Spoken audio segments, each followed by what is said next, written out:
acara ini terselenggara berkat kerjasama antara MAPIN, Masyarakat Ahli Penginderaan Jauh Indonesia, Ikatan Alumni Geodesi ITB, dan MTCRC, yang sebelumnya bertemu di forum komunikasi oleh Kementerian Koordinator Bidang Kemaritiman dan Investasi. Jadi beberapa hari yang lalu ada pertemuan di Kemenko Marves tentang satelit geostationer dan aplikasinya. Nah, di dalam pertemuan itu kami berpikir ada baiknya teknologi yang dimiliki oleh Korea ini dapat disampaikan dan disosialisasikan ke masyarakat penginderaan jauh Indonesia. Dan alhamdulillah, thank you very much for our Korean partner. They would like to share the information about the technology that they already developed, especially for the geostationary satellite for remote sensing application. So ini merupakan suatu kesempatan yang sangat berharga dan sangat bagus buat kita sama-sama untuk mendengarkan status teknologi terkait dengan satelit geostationer untuk aplikasi penginderaan jauh. Karena biasanya orbit itu ada yang ekuator, kemudian ada yang polar orbiting. Nah, ini mungkin yang pertama ya, yang ada yang geostationer itu sifatnya untuk aplikasi penginderaan jauh. Nah, dalam kesempatan kali ini kami juga menyampaikan selamat datang kepada Ketua IAGD ITB, Ibu Viviani Suhar, atas dukungannya. Kami ucapkan banyak terima kasih. Dan juga kepada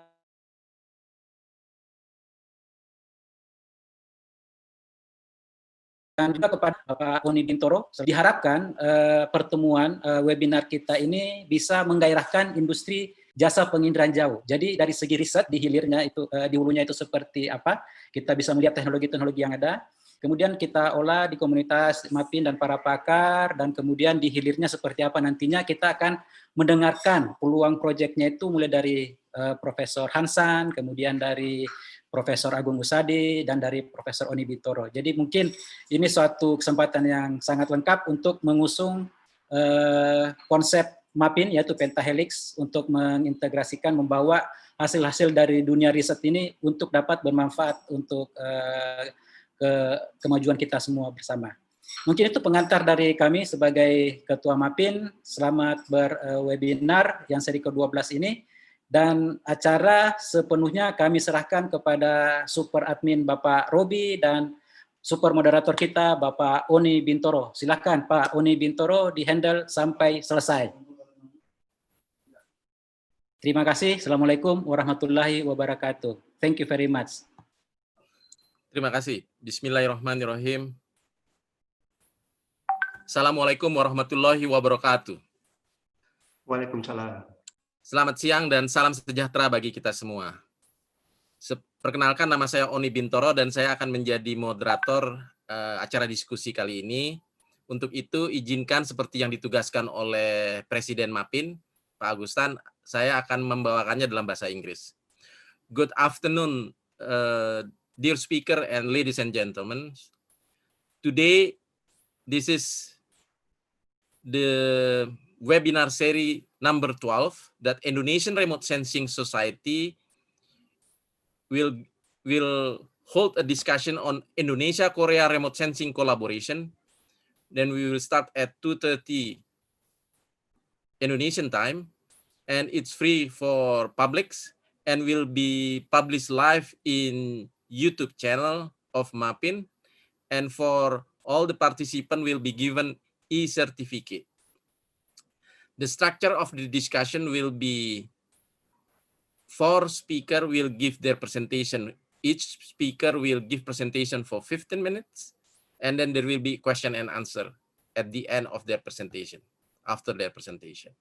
The first speaker is Professor Jongkook Choi. He will give talk on introduction of GOCI-II and application, Korea Ocean Satellite Center. The second speaker, Professor Jani Dekusen, he will give talk on marine bioresource management from Samratulangi University, North Sulawesi, Indonesia. The third speaker, Professor Hansen Park, he will give talk on project suggestion for the utilization platform of geostationary satellite GOCOMSAT-2B from Korea Indonesia Marine Technology Cooperation Research Center. The fourth speaker is Professor Agung Usadi.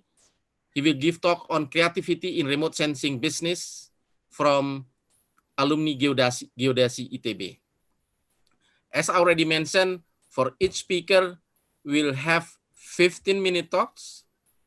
And for the first speaker, I will read his short biography. Our first speaker is Professor Jungkook Choi. He got his PhD on remote sensing and GIS from Department of Earth System Science, Yonsei University, Seoul, South Korea. And his PhD thesis is a study on coal mine subsidence hazard and spaceborne radar observation at Taibak City, Gangwon-do.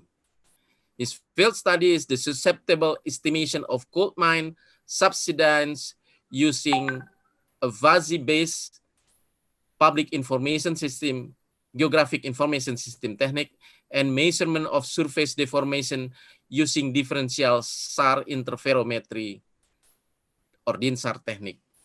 So first floor, I give the first time to Professor Jungkook Choi for 15 minutes. And for the audience, I read that there will be already 300 participants in Zoom and around 300 also in YouTube Live. So around 500 watching this presentation.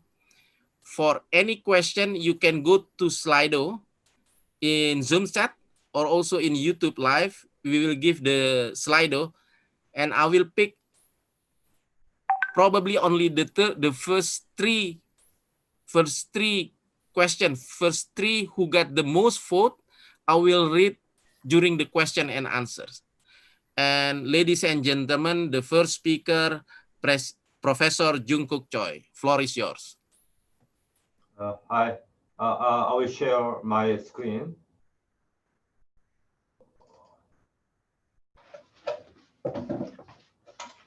Okay, hi, can you see my presentation? Yes, excellent. Excellent. Yes. Excellent. Yes, clear. Oh.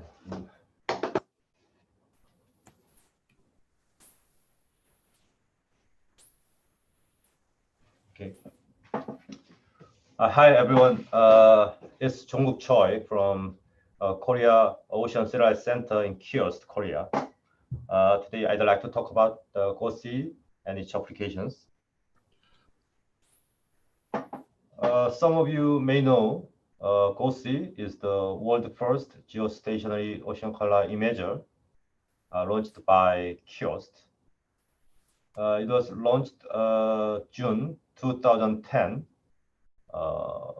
loaded on the Cheollean satellite along with meteorological payload and Ka-band antenna for communication. Its original mission lifetime was 7 years, but still, GOCI is producing the images of nice quality.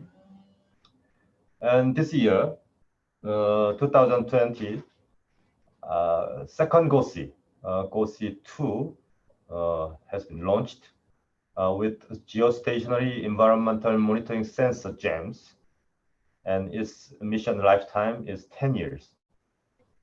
GOCI-II loaded on the GeoComSat-2B satellite. It is the specification of GOCI. So ground sampling distance, the spatial resolution is 500 meters at the center of the GOCI coverage area. As you can see from the figure on the top right, the GOCI coverage includes Korea, China,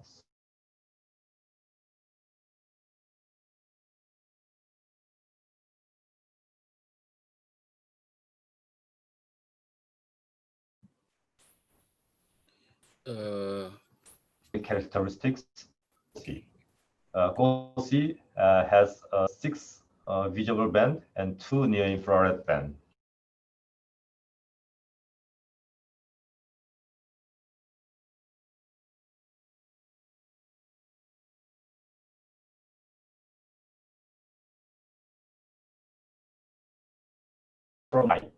The local area LA is similar, and in addition, GOCI-II can capture the full disk images of the hemisphere, including Korean Peninsula, once a day. So GOCI-II is focuses on for the succession and the expansion of the GOCI mission, and its development phase initiated in 2012. GOCI-II has 12 narrow. 최 박사님 죄송합니다. 예. 화면 선택을 지금 발표자용이 화면에 나오고 있거든요. 어떻게 해야 되지 그럼? 잠깐만요. 됐나요? 그래서 화면 공유를 다시 한번 해주시면 좋을 것 같습니다.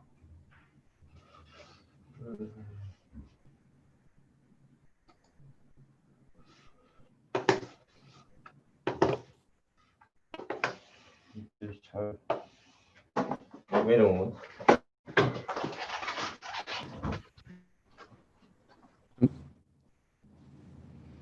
I know it seems like the connection is not really good. 예.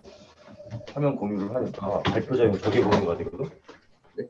이 화면 공유를 하면은 이 화면이 보게 됩니다. 프레젠테이션이 공유되어 있는데.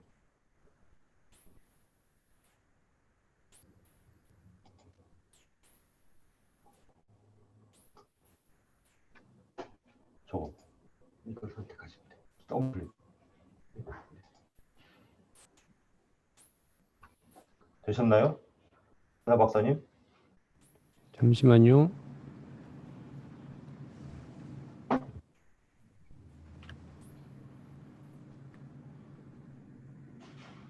아직 화면이 안 나오고 있어. 예, 됐습니다. 됐습니다. It's okay.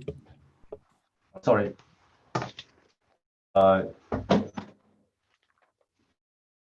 You can see.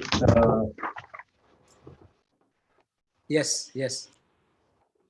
Yes, it's clear. GOCI and GOCI-II. Yeah. Sorry, wait a moment.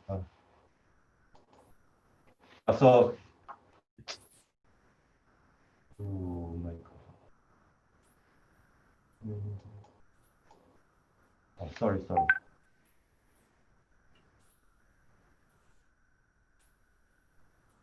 Yes, GOCI-II has 12 VNIR bands, and along with the wideband for star imaging for accurate geometry correction. One of the major improvements in GOCI-II is the full disk capability, which is implemented to fulfill the requirements on the long-term global climate change research. So, Indonesia is also included in this full disk. So we can get the image for the Indonesian area once a day. So you can see from the picture more detail the improvement of GOCI-II than GOCI. The resolution, spatial resolution is improved about 4 times, and more frequent observation, and 5 more bands. So all the products is much GOCI-II have a much more product than GOCI. You can see the moment of launch, GOCI-II launch from figure on the top left.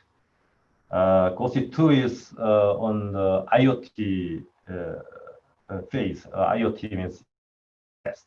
So this all the innovative tests will be completed around the end.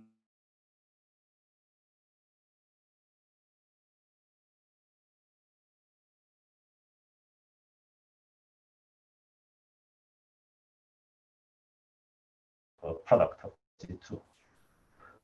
Pictures of the bottom see images of GOCI, GOCI-II, and GOCI-II full disk.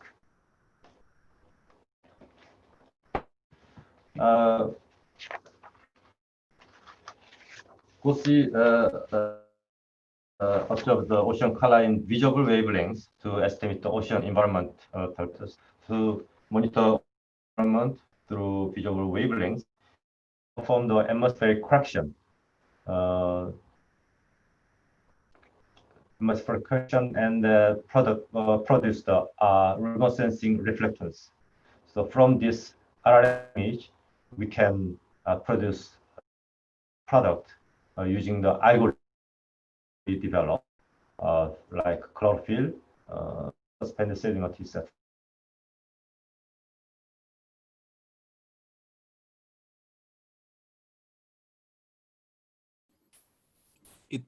It seemed like the Professor Choi. Yeah. So we have operated many carbon sites in ocean research station. We have two main ocean research stations. One is on the with coastal water. One is on the open ocean, and we have some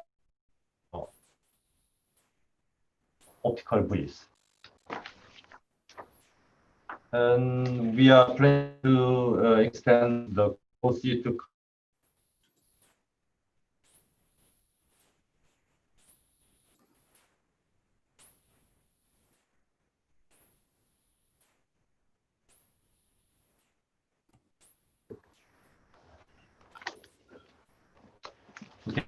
let me introduce the GOCI applications. Sargassum is a geo in this season in the year.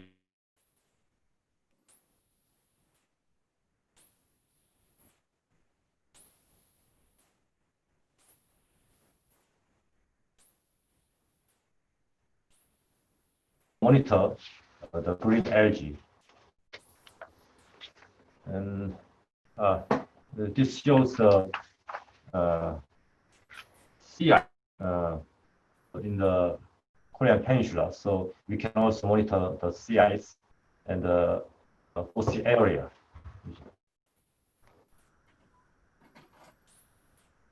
Yeah, we can also the movement of yellow dust using the 1 hour interval of GOCI images. We can also monitor the movement of typhoon.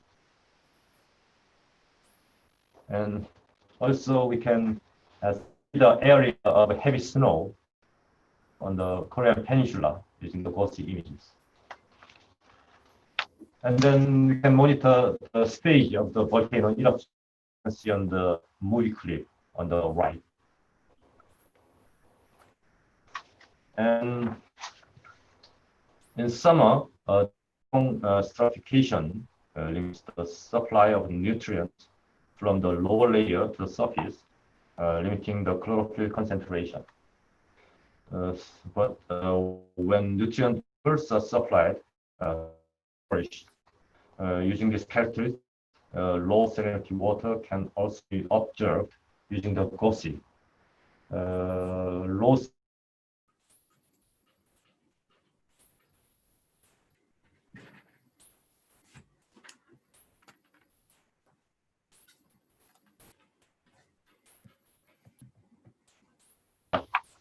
and monitor the coastal upwelling using GOCI. In summer, coastal upwelling occurred frequently east coast of Korean Peninsula. Yeah, high resolution GOCI image can be used for dissipation of the sea fog where regular in situ observation is not available. From now, own research results. From the hourly GOCI images, we can monitor the movement of turbidity. areas of relatively high turbidity in red gradually decrease of time, and around the time of high tide, turbidity was remarkably lower. Can also produce ocean surface current using the hourly composite 8 images a day. We can produce the ocean surface current. And also, we can extract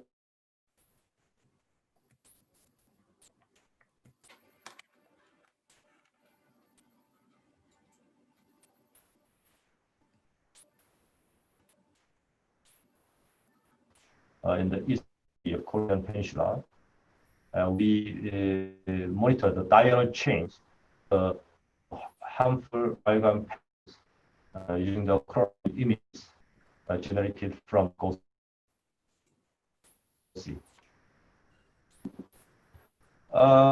These days, we are developing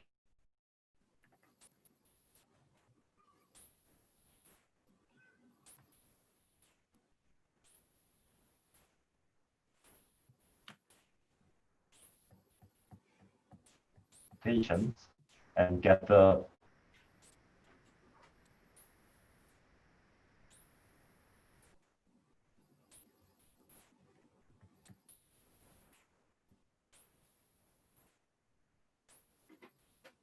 and compare it with instrument and the power product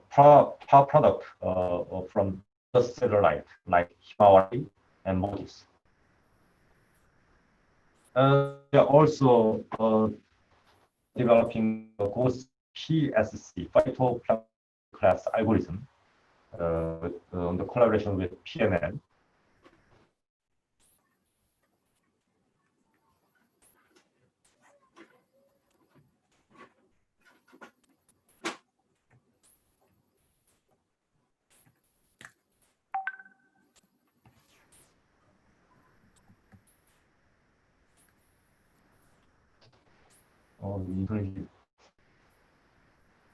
Hello? Professor. Before it seemed like freeze, but now it's okay. Now it's okay? Yep. Yeah. We are developing GOCI phytoclass algorithm from collaboration with PL, Plymouth Marine Laboratory in England. We used the algorithm developed by Brun et al. 2010 and employ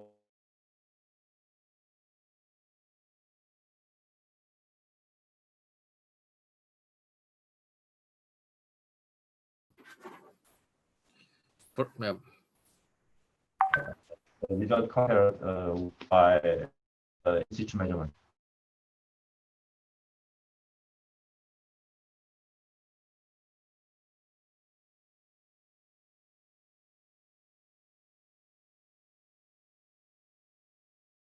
Professor Choi, it seemed to me like if it freeze, bad connection.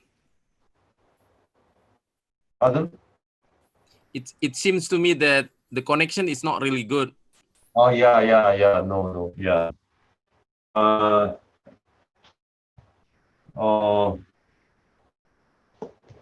But but it's okay. It's continued then. Yep. Sorry.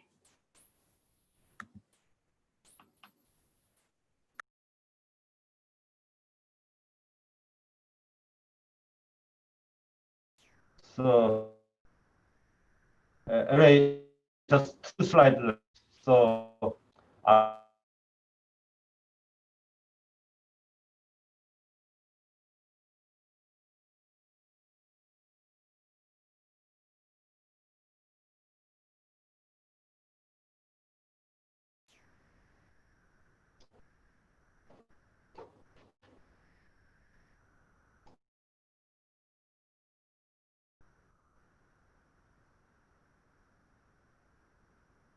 Professor Jungkook Choi, your network bandwidth is a bit low. That's why it seems that some of your message is not came across. So if can we get some of your presentation or the data of GOCI-II available publicly? If that is available, can you give the website line, the link, and type into the chat so that other participant can also get that information? Thank you.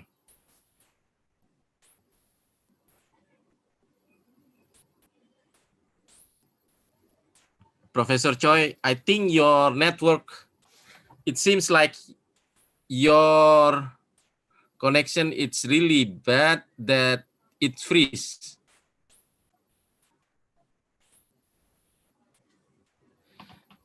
예, 박사님. 이게 지금 한국 쪽이 안 좋은 것 같아요. 그래서 우선은 메시지를 전달을 할게요. 그 네트워크를 다시 확인한 후에 발표를 뒤쪽으로 미루든지 해야 될 것 같다. 이렇게. 이게 너무 끊겨서 거의 전달이 잘 안 된 것 같아요. 그래서 지금 뭐 어디 다른데 저기 혹시 그 파워포인트를 쉐어할 수 있는 웨비나 이런 데 올려주면 볼 수 있을 거다 뭐 그런 얘기는 하는데 우선은 회의를 뒤로 미루겠다 얘기할게요. Sorry, yeah, the connection of internet from Korea is very, yeah, it's not good. So he suggests to us please postpone his presentation. Maybe, yeah, next end of this webinar. Okay. Oh, it's better. Yeah, he will check the network first. And actually it's okay without the video, but since you have already the PowerPoint presentation, but then just continue with the voice, I think it will help a bit, because normally if you not using the video, I think still came across the idea, the message. But okay, this presentation will be continued later, and we will go to the next speaker. The next speaker is Professor Jani De Kusen. Professor Jani De Kusen is from Marine Bio Research Management, Samratulangi University, North Sulawesi, Indonesia. And he is senior lecturer and researcher at Marine Science Marine Biology Laboratory, Faculty of Fishery and Marine Science, member of North Sulawesi EIA Reviewer Commission, member of National Commission for Fish Stock Assessment, and member of International Society for Mangrove Ecosystem. That is the short bio from Professor Jani Samratulangi. Professor Jani, time is yours. Okay. Thank you for giving me opportunity of moderator and from MAPIN. Ladies and gentlemen, Dr. Choi from Korea and Dr. Park Hansen also from Korea.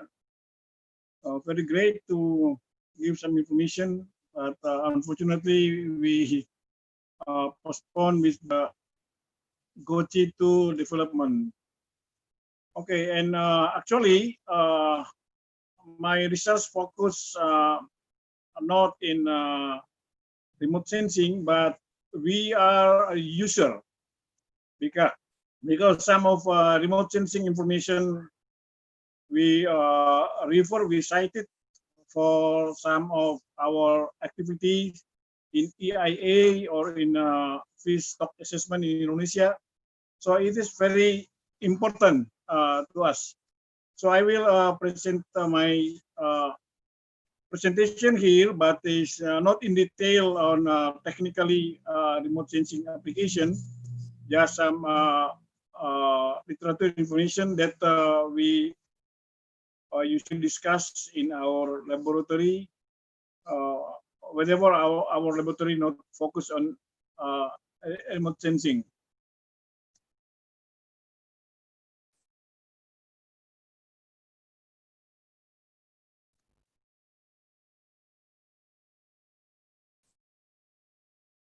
Sorry.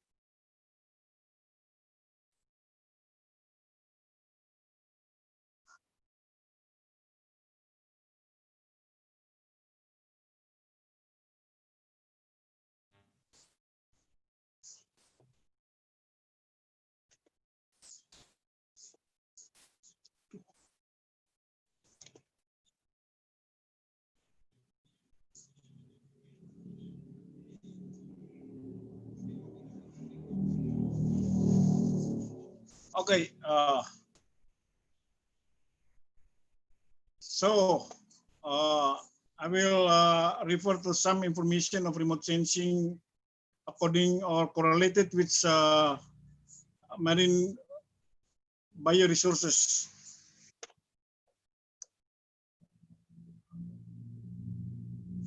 And okay, I think you all know the brief descriptions. In my opinion, this remote sensing is a solving problem technology within art and science, because to get more accurate data and information without direct contact with object areas or phenomenon, because to make direct contact very difficult and very high cost, I think. And marine bioresources is all marine related organism as a sources and its ecosystems. So I will refer some ecosystems issues and how remote sensing describe the implication to the marine resources activities.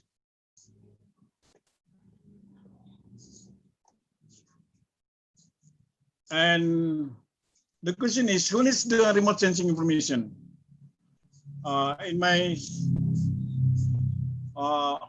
opinion, is furnished for government, for decision making, especially for economical development, for defense. Yeah. While Dr. Song tadi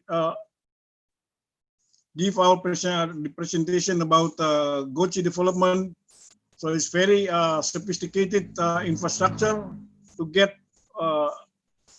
all the information through the remote sensing.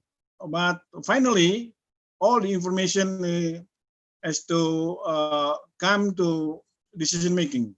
Okay. And second is for universities, like in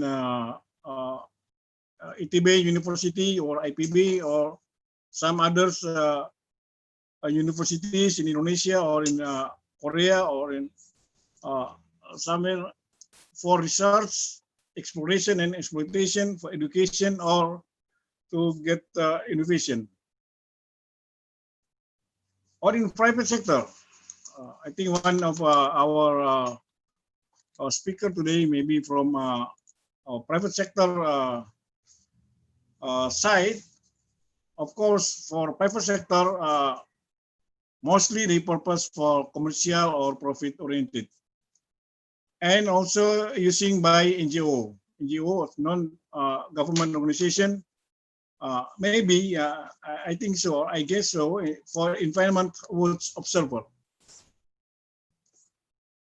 But we have briefly we looking at important timelining the remote sensing development from time to time, from year to year, weather satellite, emerging environmental concerns. They're very progress development of remote sensing.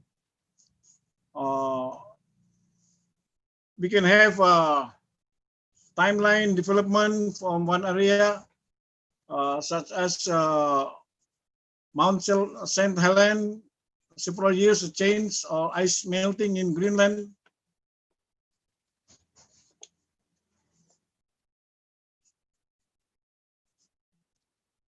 or for ecological observatory like GOCI-I and GOCI-II. GOCI-II is incredible because now we have 12 narrow bands, have moon calibration. If GOCI-I is only sun calibration, but GOCI-II have moon calibration and sun calibration, and also for defense, for military using, for commercialization. And we got now a VHRR is very high resolution. And now we are looking up to 1960, and from 1960, how the influence of this remote sensing technology.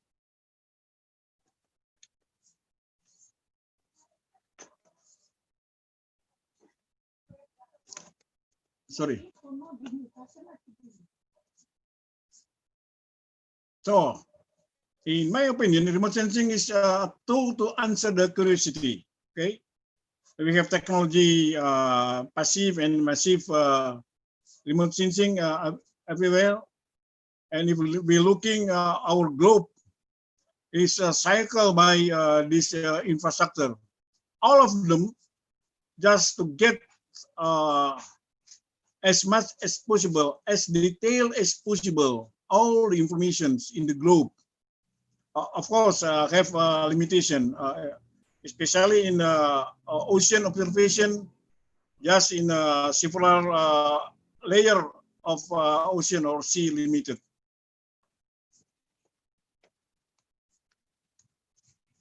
And in marine bioresources, this is a interaction between biotic and abiotic. Marine organism is from the teeny plankton to giant nekton or whales, flora and fauna. This is a kind of marine organisms. It's very complicated organism. And surrounded, or they live, or they habitat surrounded by the environment, water, air, gas, substrate, temperature, wind, current, wave, tide, and so on. I surprised looking the description of GOCI-II when I get the information from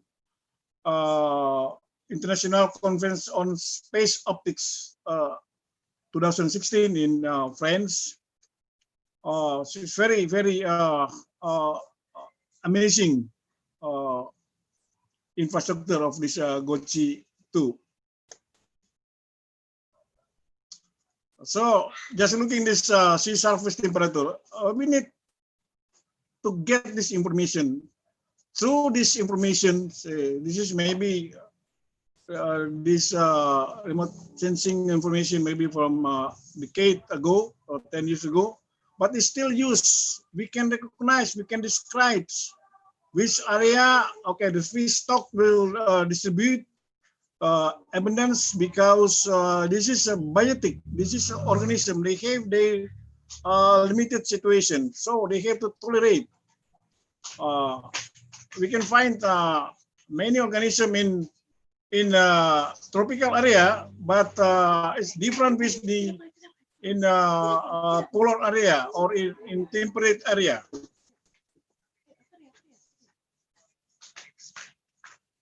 So also this figure, until now we can looking. So how important on this picture we can looking the Indonesian area is very very strategic position and very unique if we compare with Korea, of course.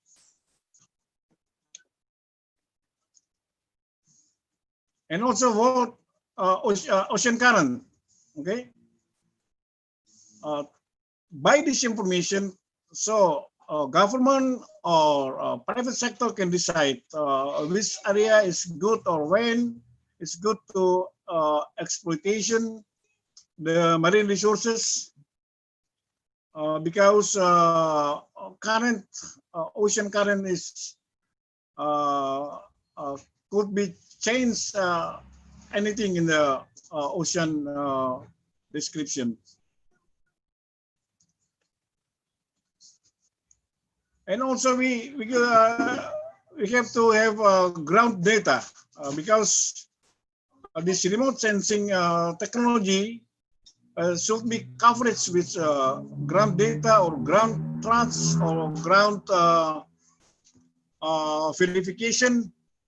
Because in my experience, when I was a young assistant lecturer in our university, sometimes we work with planning board.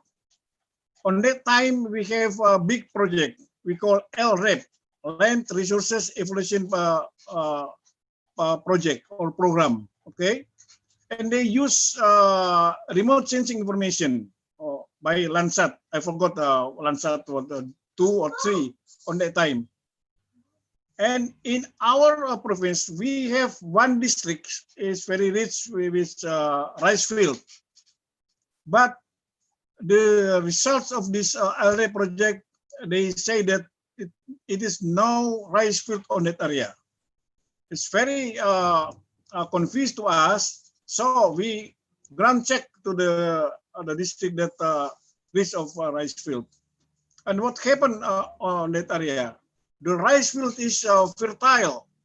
So the coloration of rice field, same as what we call in Indonesia, we call alang-alang. I forget the English. So the coloration is same. Okay. By Landsat information, they say no rice field, but by ground data, ground trusts, this is different.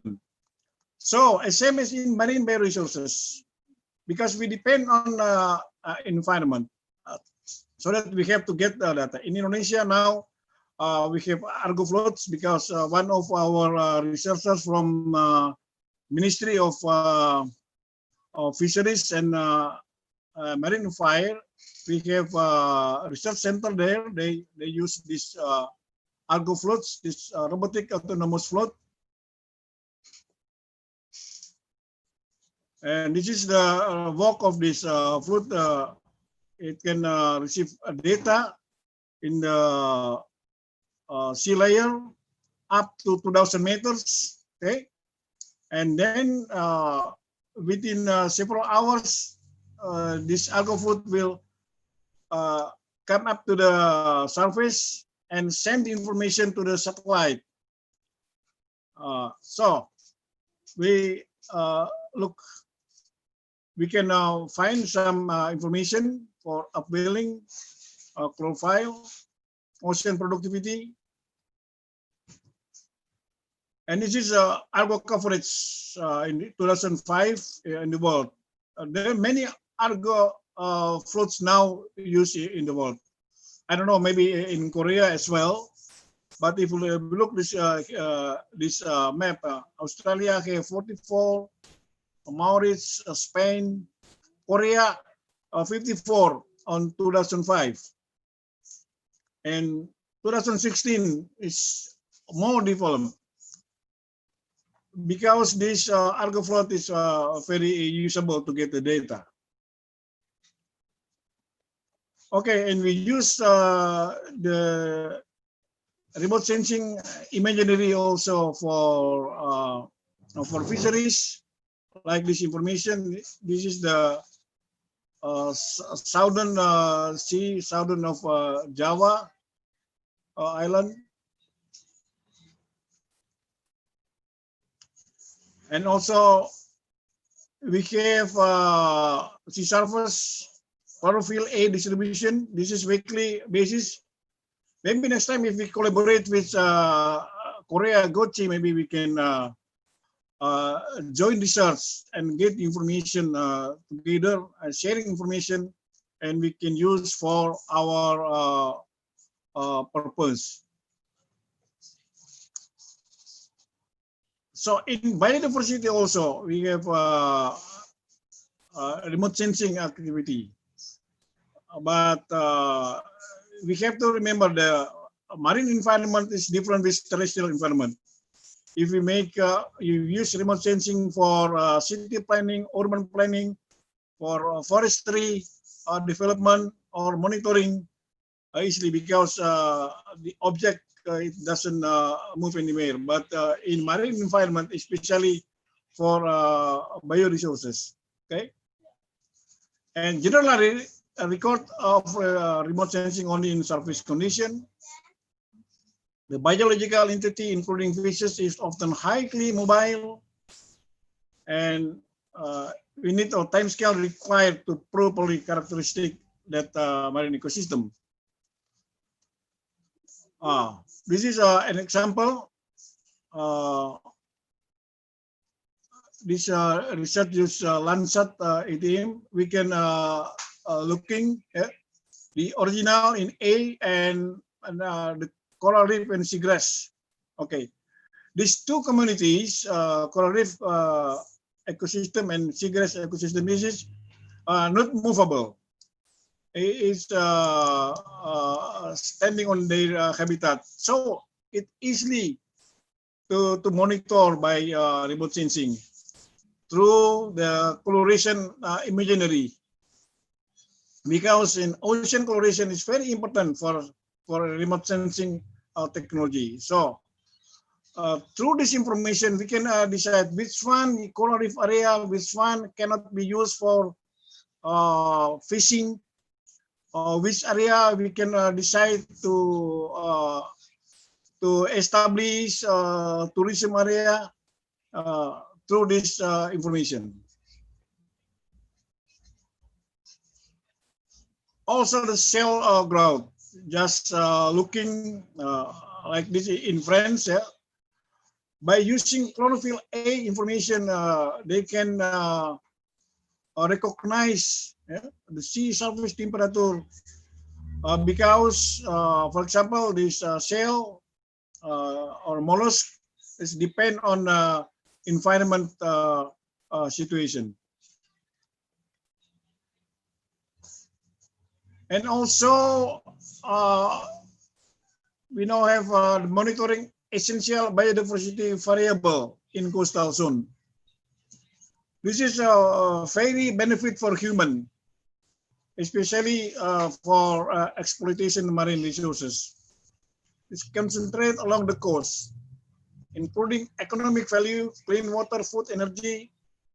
Now, for pharmaceutical, hopefully, in the near future, we can get pharmaceutical development from marine bioresources to against coronavirus.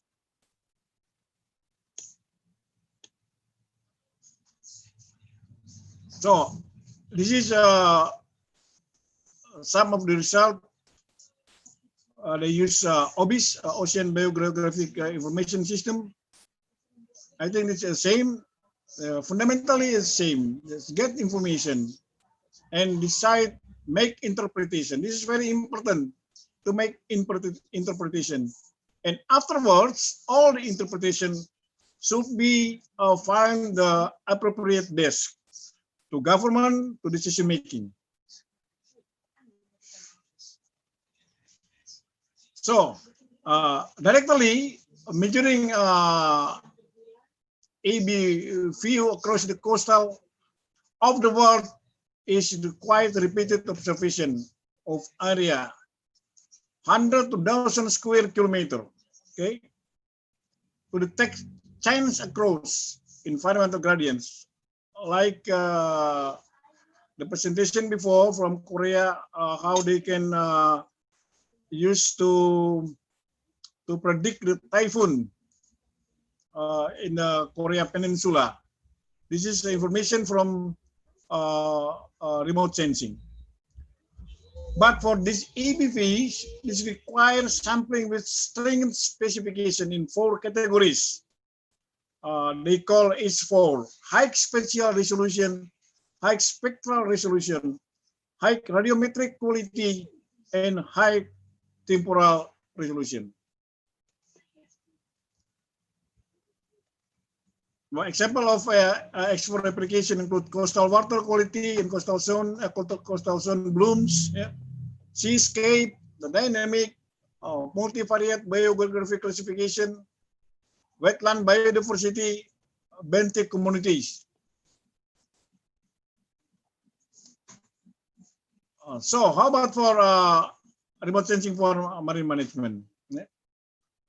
We have about began from the mid of 20th century, use camera and acoustic sensor. Okay, so all of this management, if we use remote sensing, is depend on ocean color, because ocean coloration is the primal phase in ocean monitoring, as it is the basis for several other forms of detection. Through the coloration, visible light or infrared wave, and also from bioluminescence from plankton or from organism, we can detect. This is an optical satellite sensor used for ocean management. I refer from FINAS 2019. Okay, so we have GOCI here, but maybe this is a descriptiveness of GOCI-I. We have to put them GOCI-II and MODIS, QuickBird. And this is some of the information we got for marine management. For example, it's from MODIS, using by NASA in Southern Ocean, showing a feature including marine plankton. Okay, to know marine plankton is very important, because we can decide which area have hues of, for example, skipjack, or Indonesia we call tongkol or tuna, because all of these important fishes, all of them is coastal oriented. Why? Because in coastal they have their food.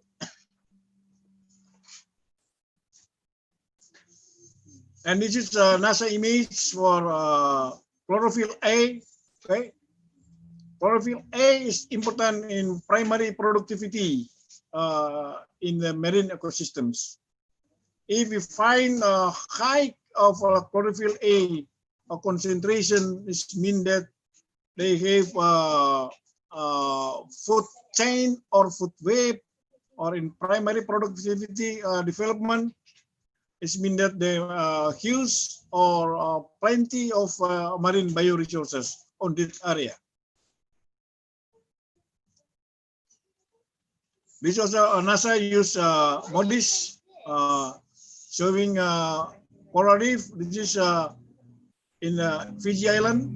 Okay, through this information, they in Fiji country or United States country, they can decide what they will doing with this information on that island. This is very incredible information also. An image of bottom topography mapped by sonar. This show a large coral reef. And red tide in off South Africa. Yeah. They taken by using multi-angle imaging spectral-radiometer.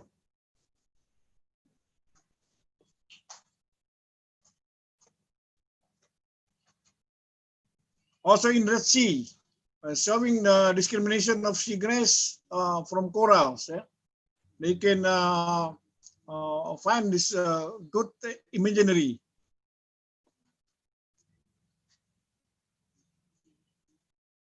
And now NASA still give us worldwide sea temperature map. Yeah? They use advanced microwave scanning radiometer in NASA Aqua satellite. Okay, still we're looking the tropical temperature of sea surface. It means that the much of marine bioresources on this area or this region.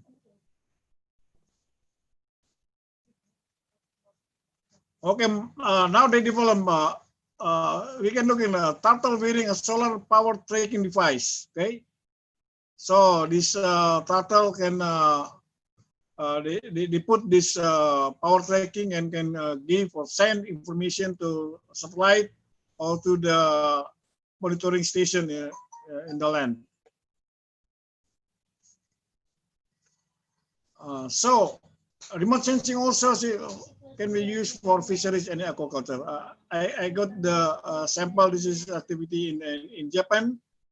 They make simulation for capture fisheries, yeah, and aquaculture because they face now the overfishing, yeah, degradation of key species habitat. For example, we have now a very interesting debate in South China Sea because the fisheries aspect on that area, you know, is very, very rich. So they use this problem aquaculture faces with climate change and capital fisheries with overfishing. So the solution to some of this problem, they believe that can involve applying satellite remotely sense or SRS information. Okay, because from this information, they can get sea surface temperature, ocean color, sea surface height, anomaly, current, and winds.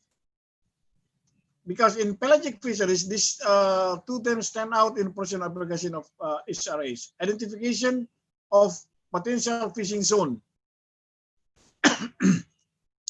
In Japan, all of the fishermen boat, they have to have GPS and what they call sat nav and sat fish.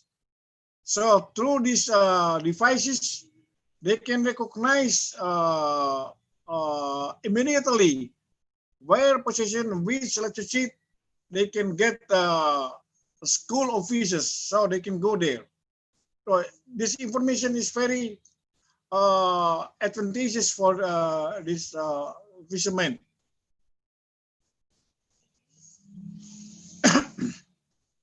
And they use MODIS also, aqua MODIS. And it is a product from Aviso satellite.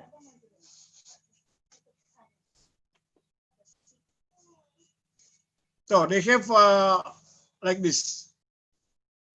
This is they can make a tracking for the fish capture.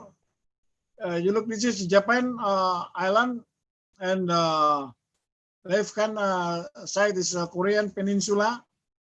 So they can make tracking for fish capture, and in this specific peninsula, in Funka Bay, they have a scallop area, scallop aquaculture. This is in South Hokkaido Island. For scallop aquaculture, this is very important in Japan, yeah? Because 40% of Japanese scallop is product from aquaculture. So through this information, they can involve all of the technology to develop the aquaculture technique, so they can have the high production of the scallop aquaculture.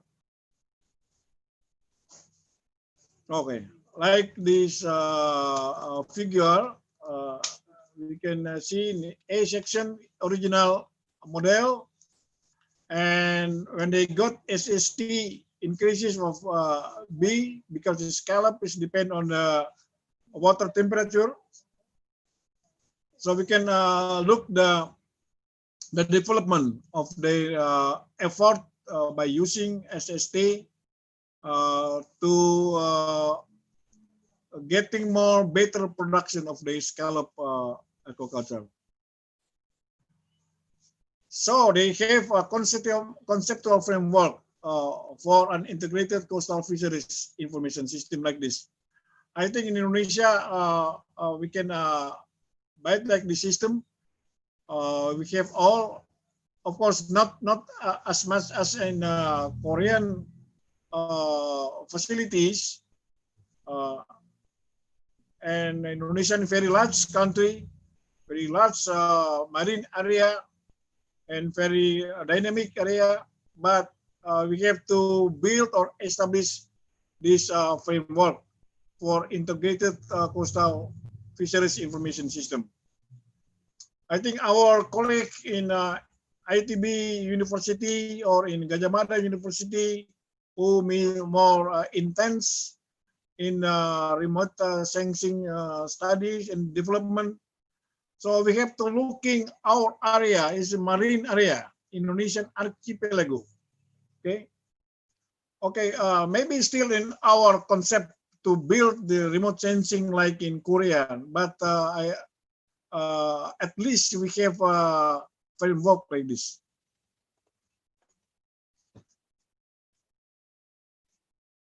In our fish stock assessment, we just using acoustic survey like this because through this acoustic survey, maybe up to 200 meter deep, we can get information. The fish stock assessment.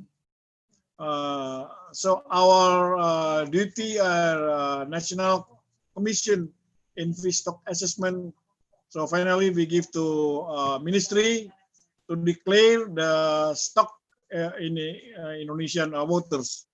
So now about 12 million ton a year. Okay, but before 9 million. And in 2006 also we make a survey for additional survey, and we overlay together acoustic survey for 2015 and 2016. Even though it's not complete yet, you see we can looking this Banda Sea is the deepest deeper area, so we have to add more get information. Maybe from this acoustic survey, if we develop Argo Float in all Indonesian waters, so we can work together to get more accurate data and information. And in my conclusion, remote sensing will only become more important, but also more invasive in our future. Nonetheless, it remains an important source of data for environmental monitoring, urban development, human rights watch, climate change, geological exploration, and much, much more. A tension exists between the surveillance aspect and the environmental benefits. Thank you. Thank you very much. Thank you, Professor Jani Dekusen. Interesting conclusion that remote sensing will become more important and more invasive in the future. I also put some highlight on the Professor Jani Kusen presentation. But first, we need to give applause to Professor Jani. Thank you, Professor. Some highlight that in first, you mentioned in one of your slides that remote sensing is a tool to answer the curiosity. And second highlight that you also give some I think it's a nice picture. No, your voice is not coming up. Oh, you give some. Is it more clear or no? Hello. And second, you give some nice picture on sea surface temperature or also Argo Floats. But you mentioned also in your last call for joint research between Korea and GOCI. That's the sum of highlight that I want to reiterate it again from your presentation. There is some things that need to report. The participant is already more than 300 in Zoom. So came from. Your voice doesn't come out. No Wow. voice. Actually, it's clear. Clear? It's clear. Oh, so Pak Yani, most people already read. Okay, maybe this is also the problem that we have some from our Jungkook Choi professor from Korea, because according there here, that actually his connection is okay, but we cannot hear his voice. Okay, things that need to report. There are 300 in Zoom. So for all audience, if you are from Zoom, you can go to group chat and go for Slido and for asking the questions. That's number one. Also, if you want to have your e-certificate. For people who following from the YouTube live, you can also go to the live chat and find in the chat a link to mapin.or.id and mapin-webinar-12, then you can get your e-certificate. You can go also to Slido to ask some question. Now we go for the next speaker. Since our discussion is about GOCI-II and its application, I will ask our friend from Korea, Professor Jungkook Choi and Professor Hansen Park.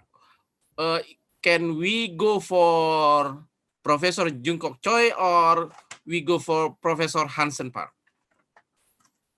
For next, Professor Hansen.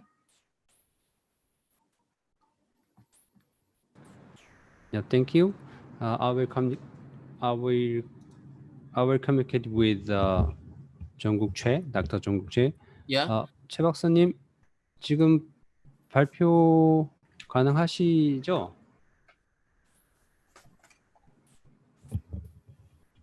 최 박사님.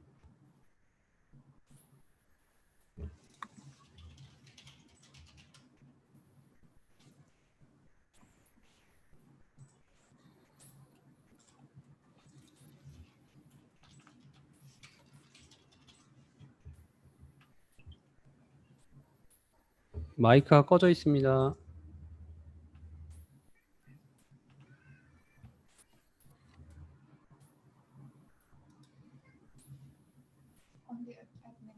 Can you hear me? Yep.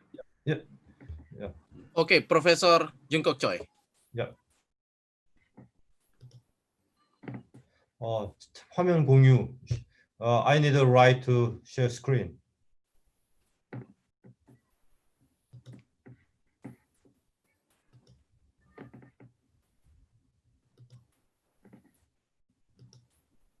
화면 공유 권한이 안 넘어오고 있어요.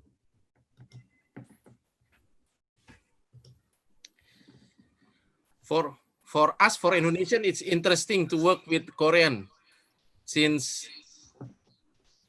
the host should give me Robi, the... tolong dikasih co-host biar bisa share screen. Ya Bapak yang perlu di co-host? Ke Pak Jungkook Choi, Pak Robi. Kayaknya udah Pak.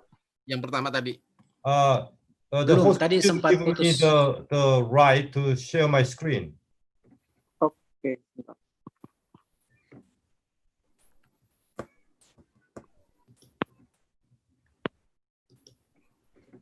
Pak Gustan coba sama Pak Gustan ya. Saya nggak nemu Pak Jungkook. Ada nih saya nemu. Ya udah dikasih right-nya kalau kita ketemu. And put in spotlight. Yes.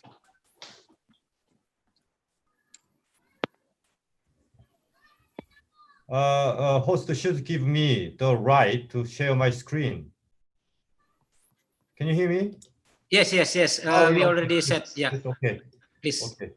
Please try. You already in spotlight. Yeah.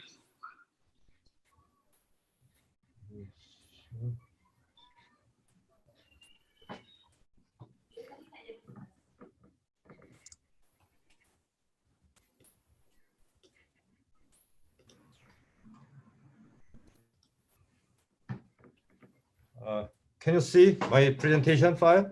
Yes, clear. Yes. Let me start. Yeah. Yep. Again, I'm Jungkook Choi from Kiosk, and I'd like to talk about GOCI and its application.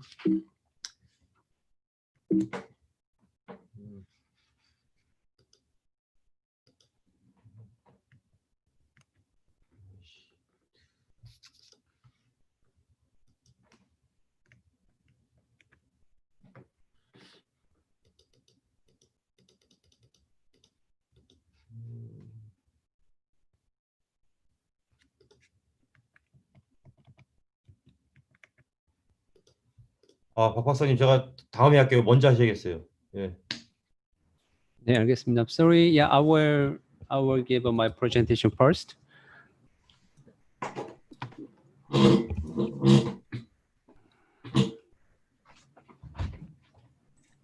Halo Pak Uni, kayaknya di switch langsung ke Pak Hansan kayaknya.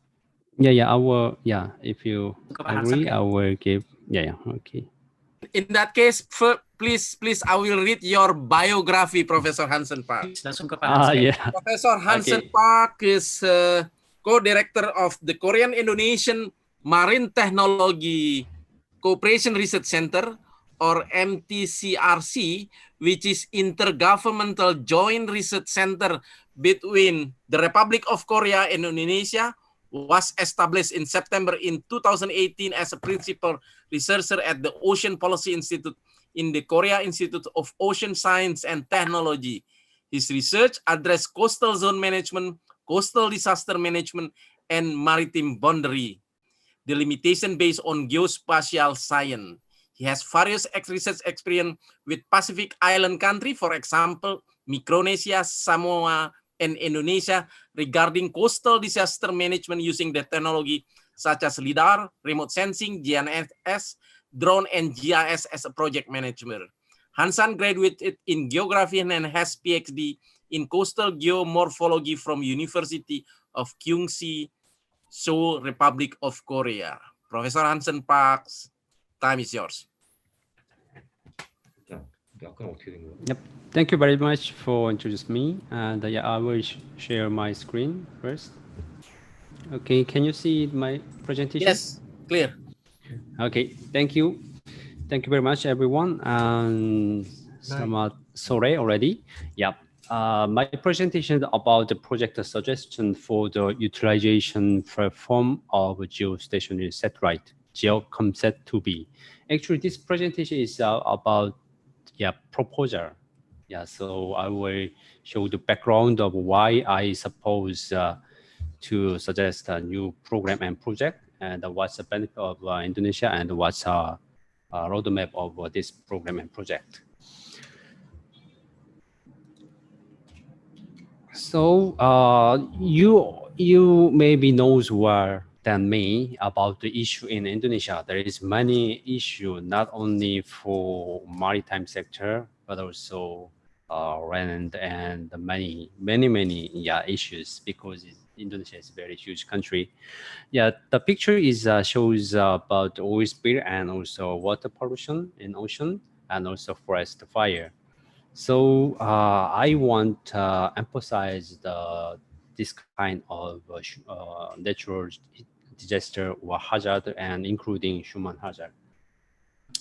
So it will be good case. Actually, you know well about the Exxon Valdez oil spill accident. Yeah, just one accident. Yeah, the totally economic loss over the $2.5 million. It's just from one accident. Yeah, of course, we can calculate the money way to exact knows about the loss, including ecology system in ocean, and also industry damage and many things. If we just reduce this damage with 10%, yeah, it will be $250 million.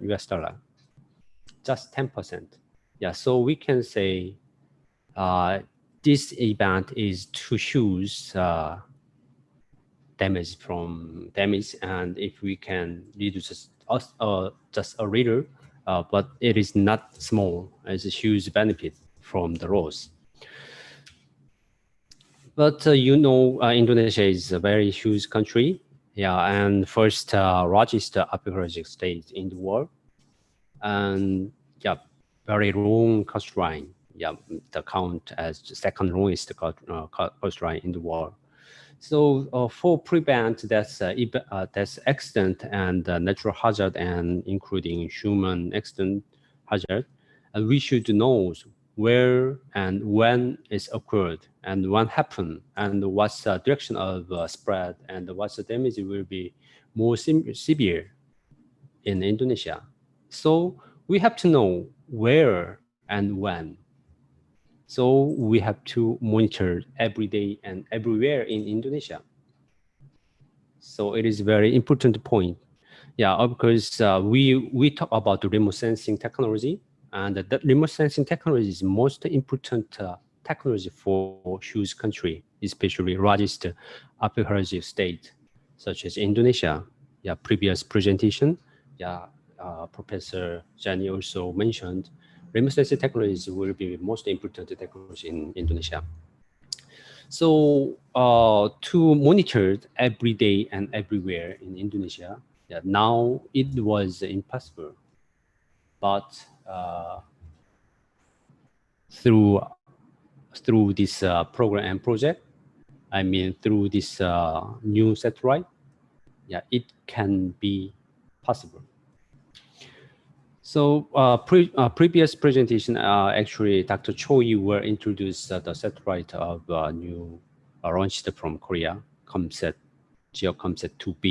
That is geostationer satellite. It's very important. Yeah, because we should monitor the every day and everywhere in Indonesia. So temporal resolution is very important. Important point of this satellite, just price and the sky of Maluku Utara.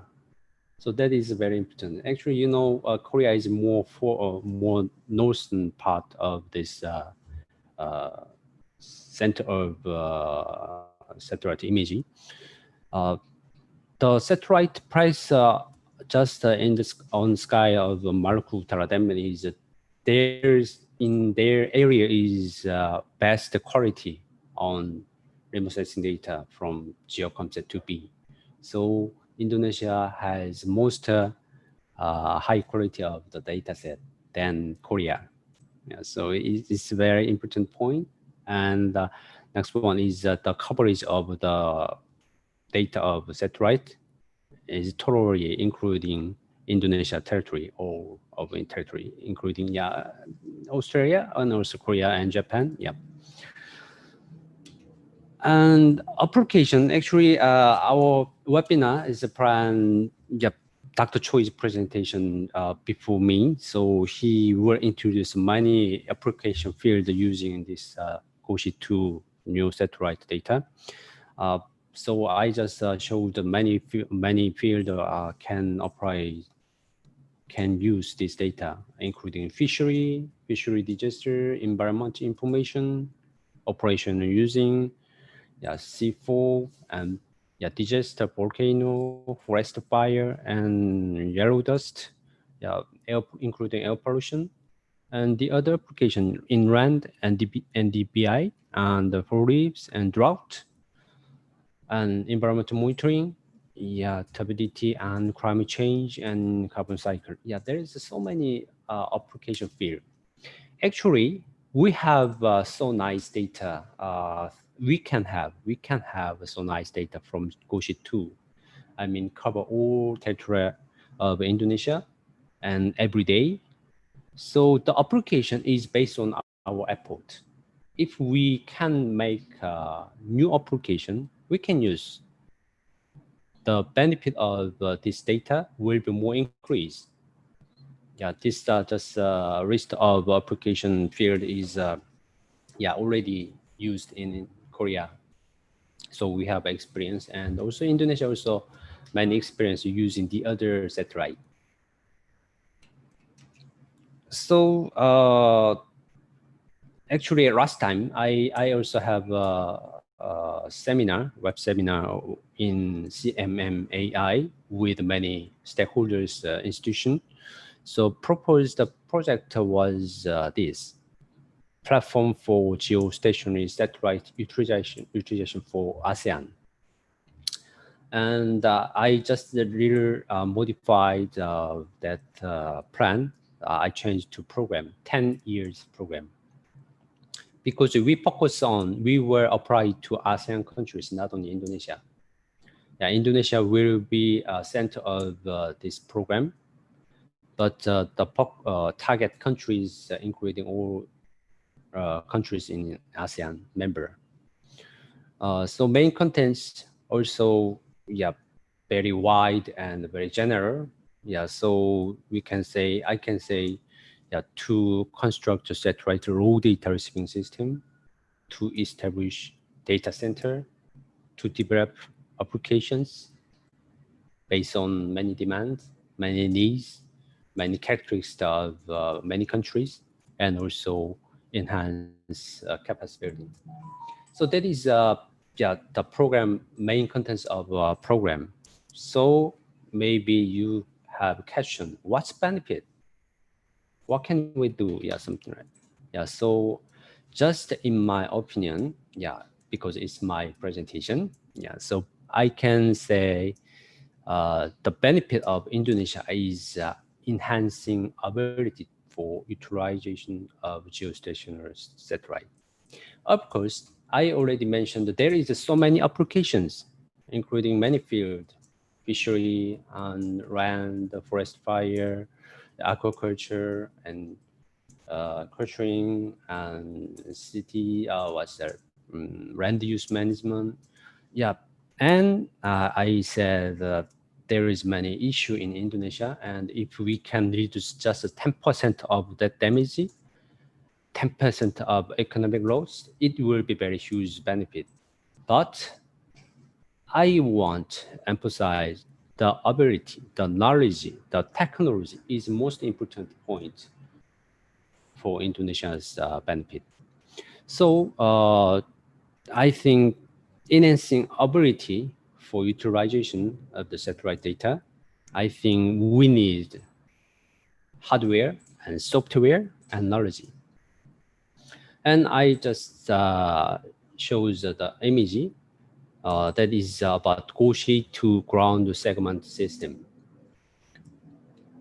This system is all included this part, hardware, software, and knowledge, and how to enhance ability of utilization. For example, this is a GOCI-II ground segment system.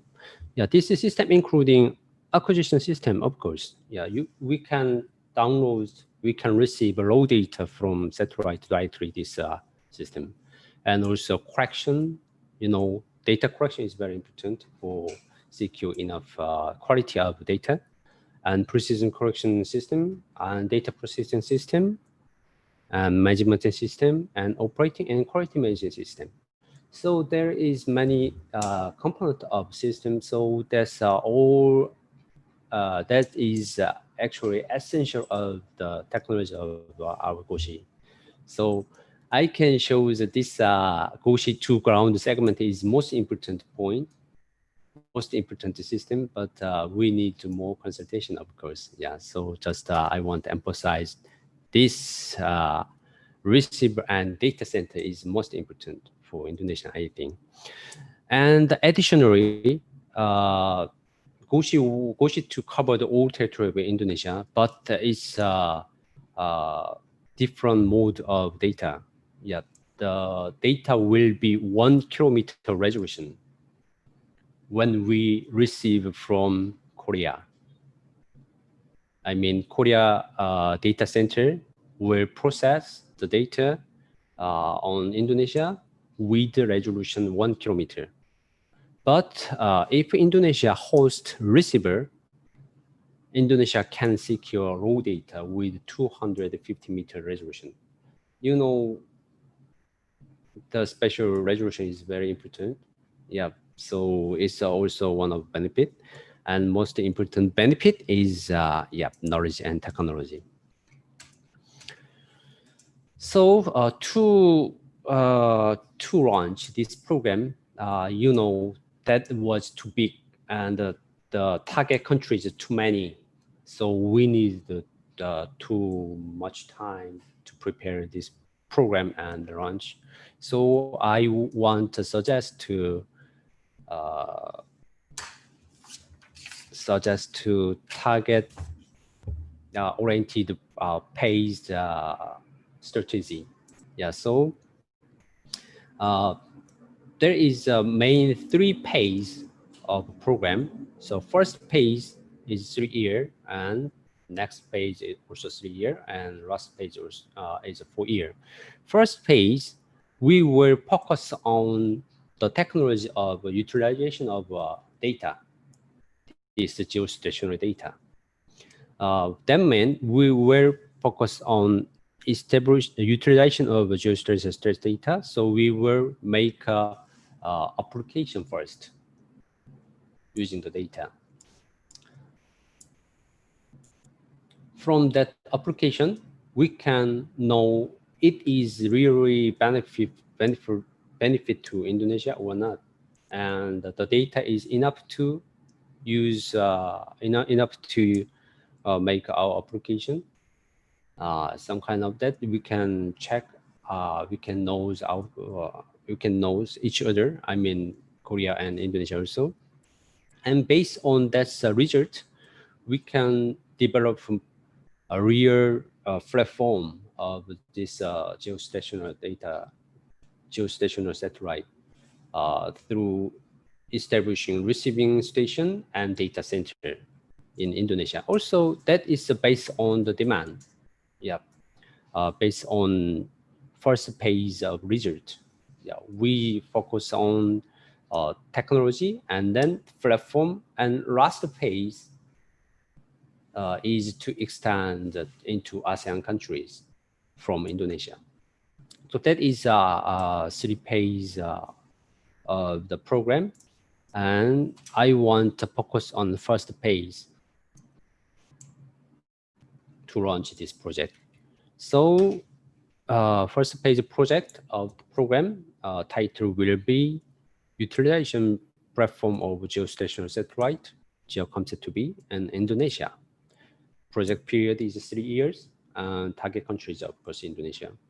And budget source is very important. Yeah, we need budget. So that is a Korea ODA project. It's very closely linked with related with policy, new southern policy from Korea.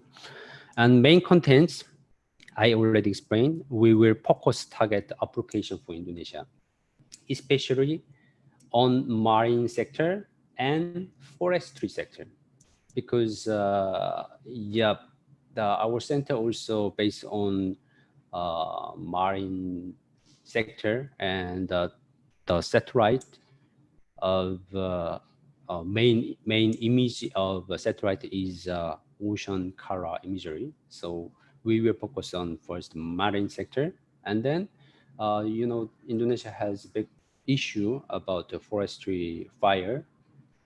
So we want to cooperate with that field.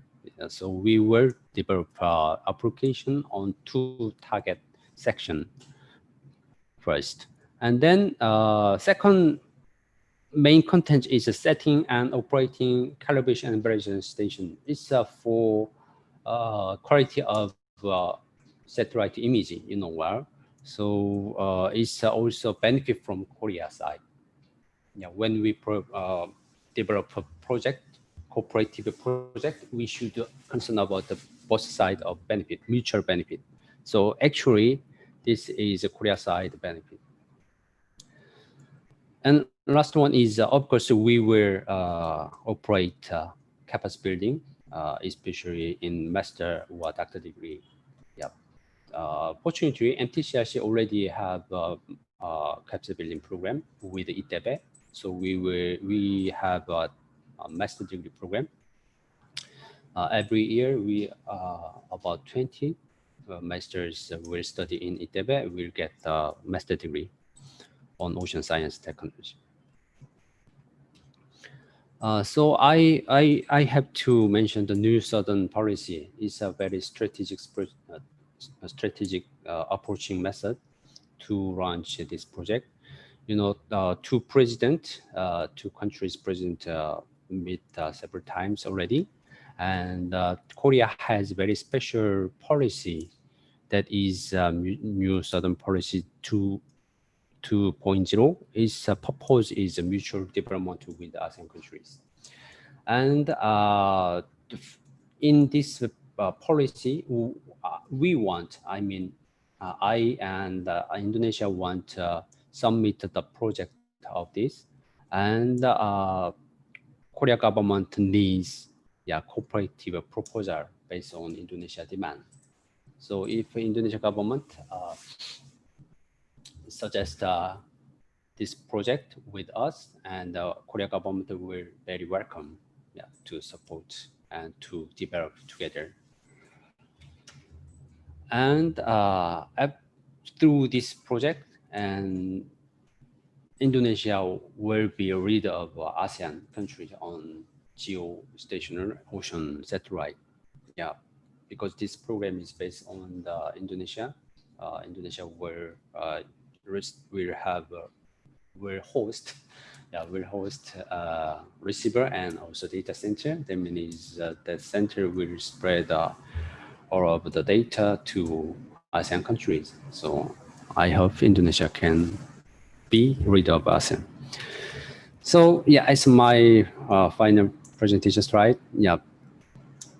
Personally, as co-director of MTCSE, my role is actually cooperation with two countries in field of ocean science technology. So I hope Indonesia can cooperate the geostationary satellite with Korea. Thank you very much. Professor Hansen Park, inspiring that there will be some proposal for collaboration between Indonesia and Korea in GOCI-II or GOCI, how you call, making a ground station, receiving the data, and at the same time doing some capability, upgrading the Indonesian capability.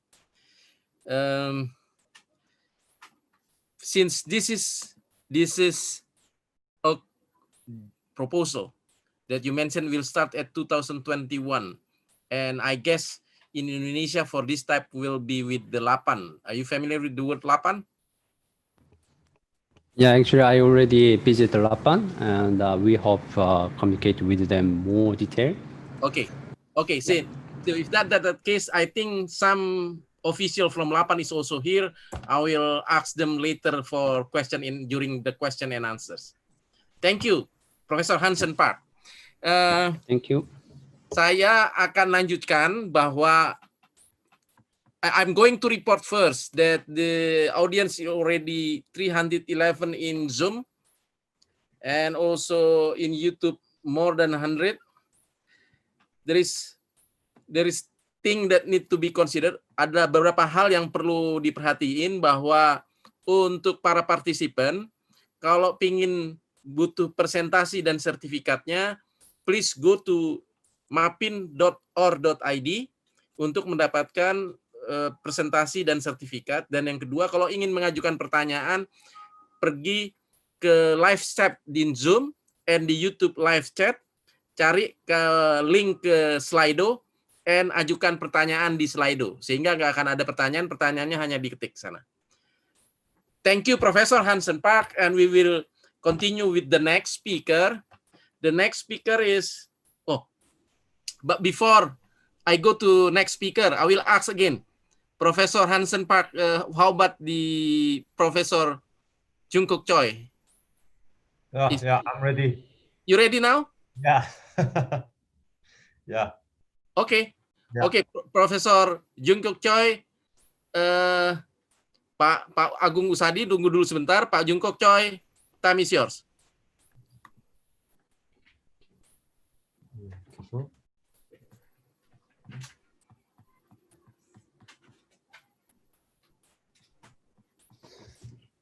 Okay. Again, I will try again. I'm Jungkook Choi from KIOST, and I'd like to talk about GOCI and its application.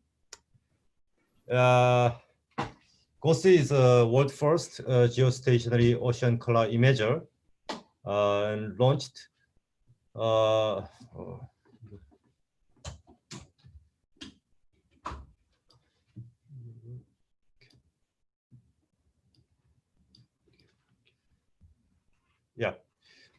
it was launched on the Cheollean satellite along with the meteorological payload and Ka band antenna for communication. It was launched on 2010, and original mission lifetime was 7 years, but still it can produce the image of nice quality. And this year, second GOCI-II has been launched on the satellite GOCI-II-B, along with the geostationary environmental monitoring sensor GEMS. GOCI-II's mission lifetime is 10 years.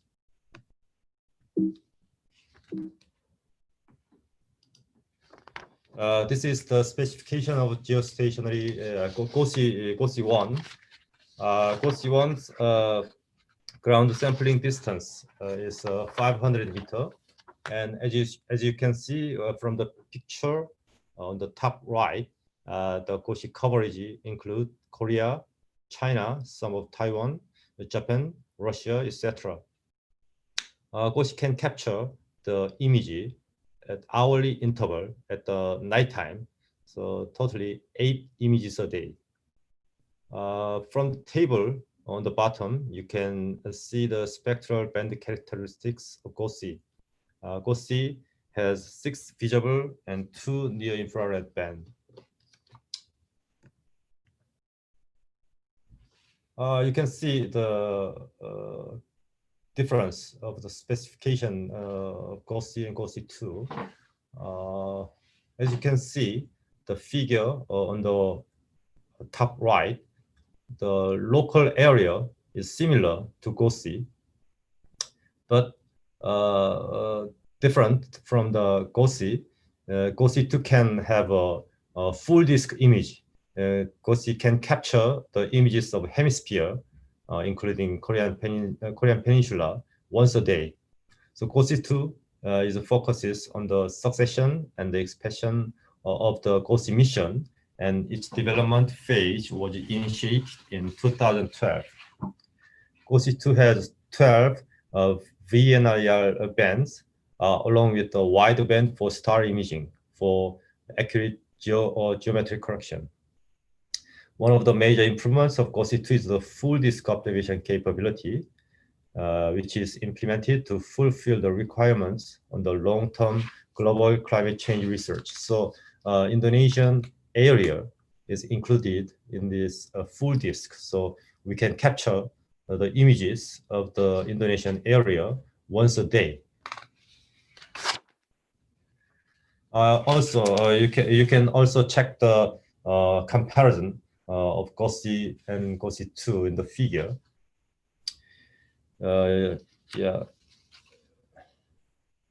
GOCI-II have 5 more channels with enhanced spatial resolution than GOCI. So in terms of the spatial resolution, GOCI-II improved 4 times better than GOCI. And then GOCI-II can capture 10 times a day for the local area. And it has 5 more bands than GOCI. And also we can produce some of more diverse products than GOCI. You can see the picture at the moment of GOCI-II launch from the figure on the top left. Can you hear me well? Can you hear me? Yes, clear. It's clear. Okay. Yeah, very clear. IoT stage. IoT means in-orbit test. So this test will be complete around at the end of September this year. So around this time, we expect to distribute L1B data of GOCI-II. And early next year, we expect to distribute the L2 products of the GOCI. So you can see the sample images of GOCI-II on the bottom images.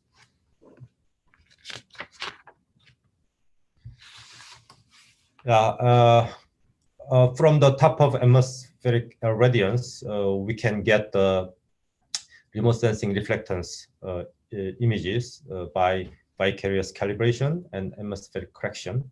And from this RRS image, we can produce chlorophyll, suspense sediment, or other products by using the algorithms we develop. For the calibration and validations, we have to collect as many in-situ data as possible with enough quality control. So we have operated many caliber sites in various ocean research stations. We have two main ocean research stations. One is on the turbid coastal water. One is on the clear open ocean. And we have some optical views. And also, we are planning to extend the GOCI-II caliber site to Philippines, Indonesia, Fiji, Australia, and Chuuk. On the Chuuk, Micronesia, we just have a research branch, so we can use this branch also as to collect the in-situ measurement for caliber activity for GOCI. Let me introduce the GOCI applications. Yeah, we can monitor sargassum. Sargassum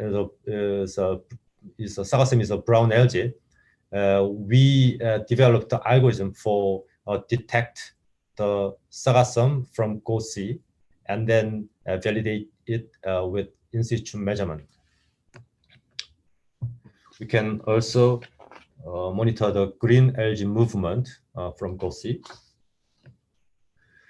And we can also monitor the major sea ice producing region around Korean Peninsula. We can also monitor the movement of yellow dust from China. And also we can monitor the movement of typhoon.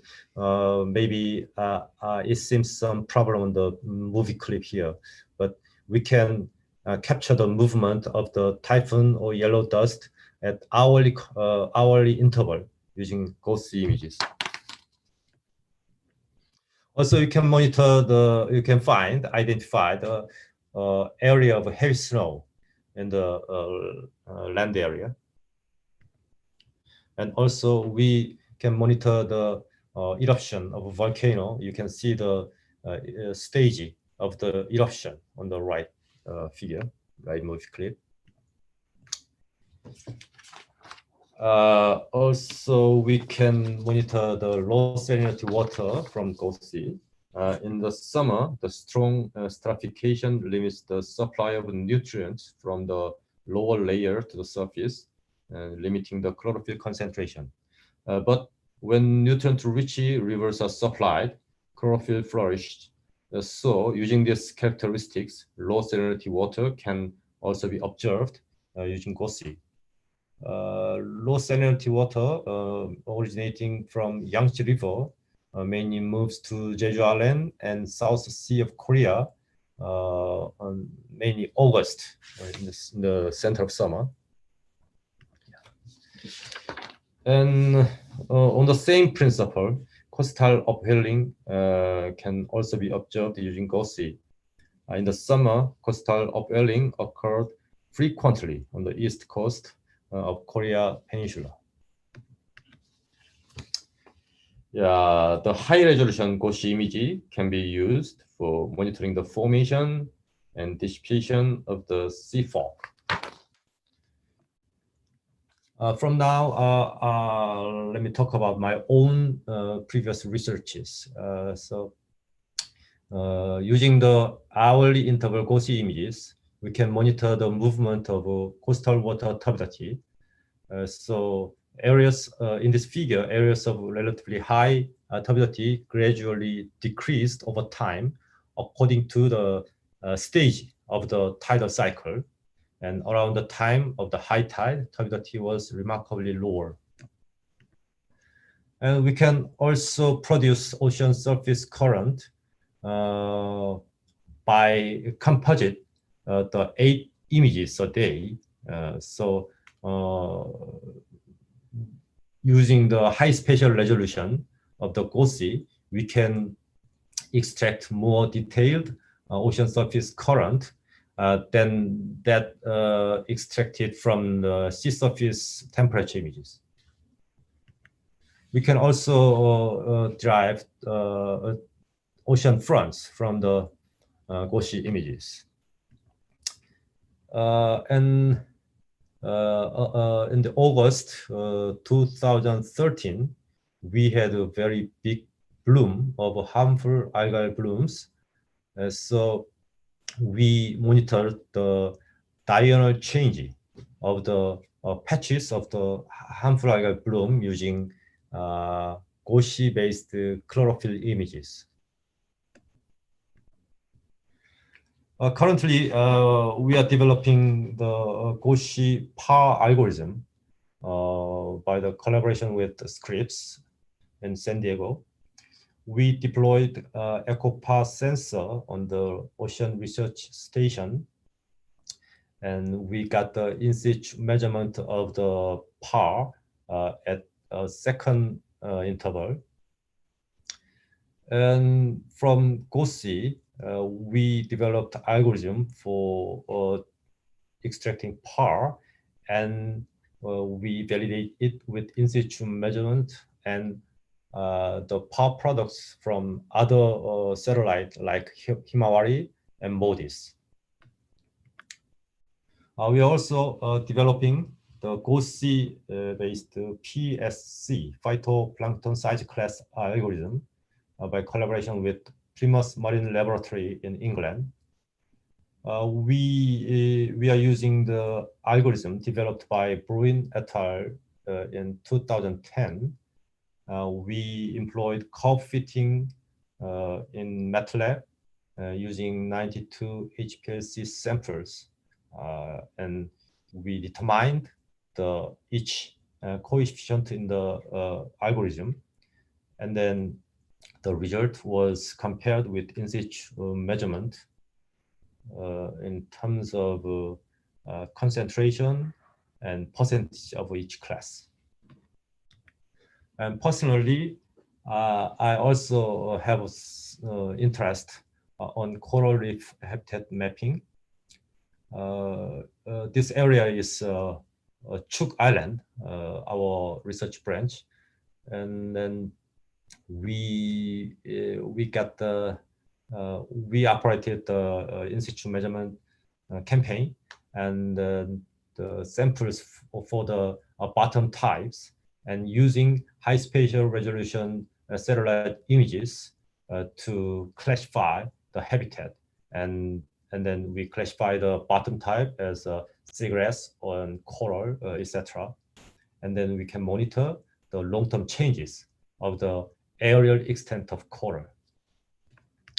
We also monitor the seagrass distribution in the Korean coastal waters, and we get some images year by year and analyze the distribution and aerial extent of the seagrass and monitor the long-term changes, mainly the Geostationer marina.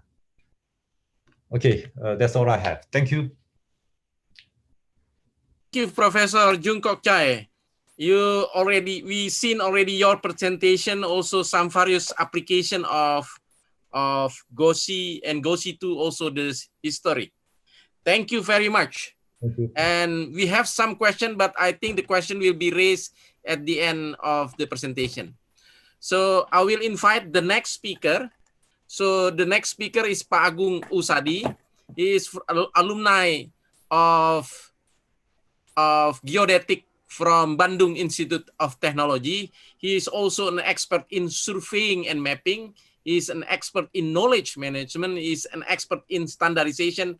And since he is also graduated from environmental science, graduate of Environmental Science University of Indonesia, expert in environmental. He also experienced in nuclear business because he is one of the former director of a state-owned enterprise called PT Batan Teknologi. Profesor Agung Usadi, floor is yours.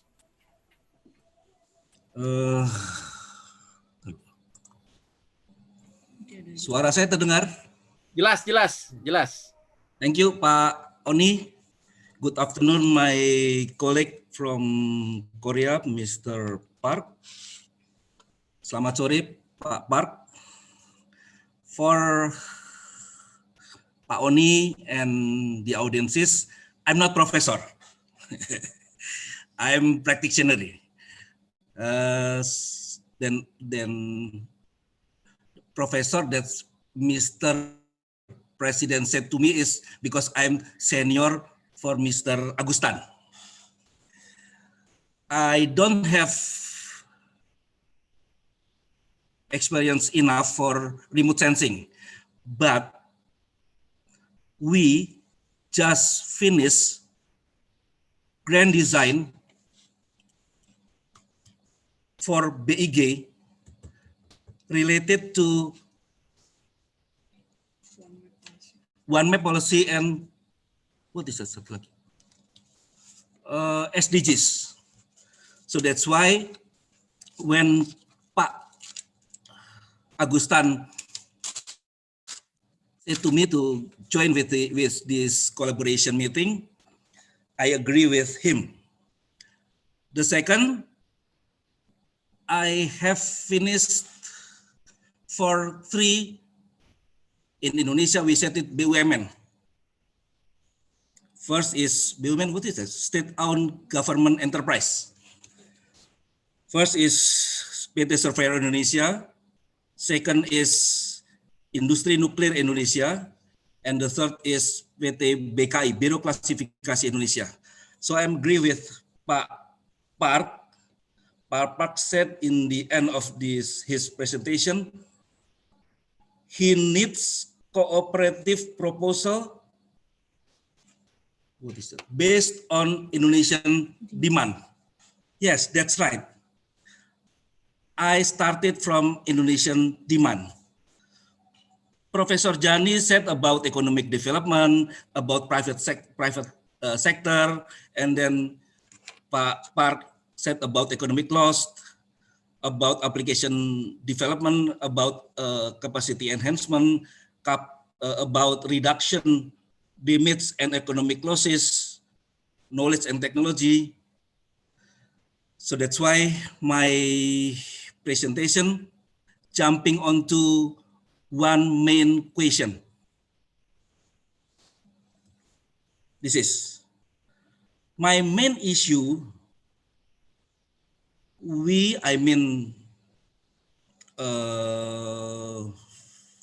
Private sector, is it need to be made by joint venture with you? If not BUMN, state-owned enterprise, maybe business wing from regulator in Indonesia. I don't know who have business wing in regulator Indonesia. But if we set about state-owned enterprise, we have PT Surveyor Indonesia, PT Sukovindo, and then PT BKI.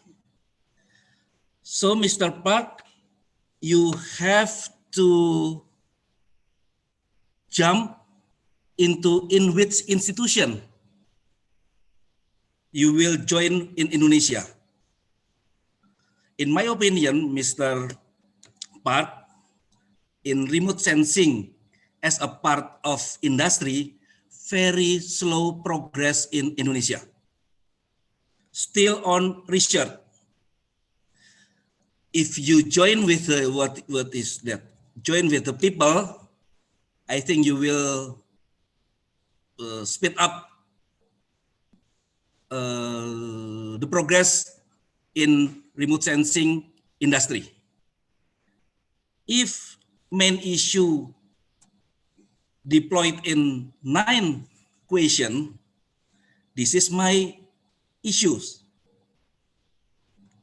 Is G2G umbrella needed before business to business mechanism? I want to know.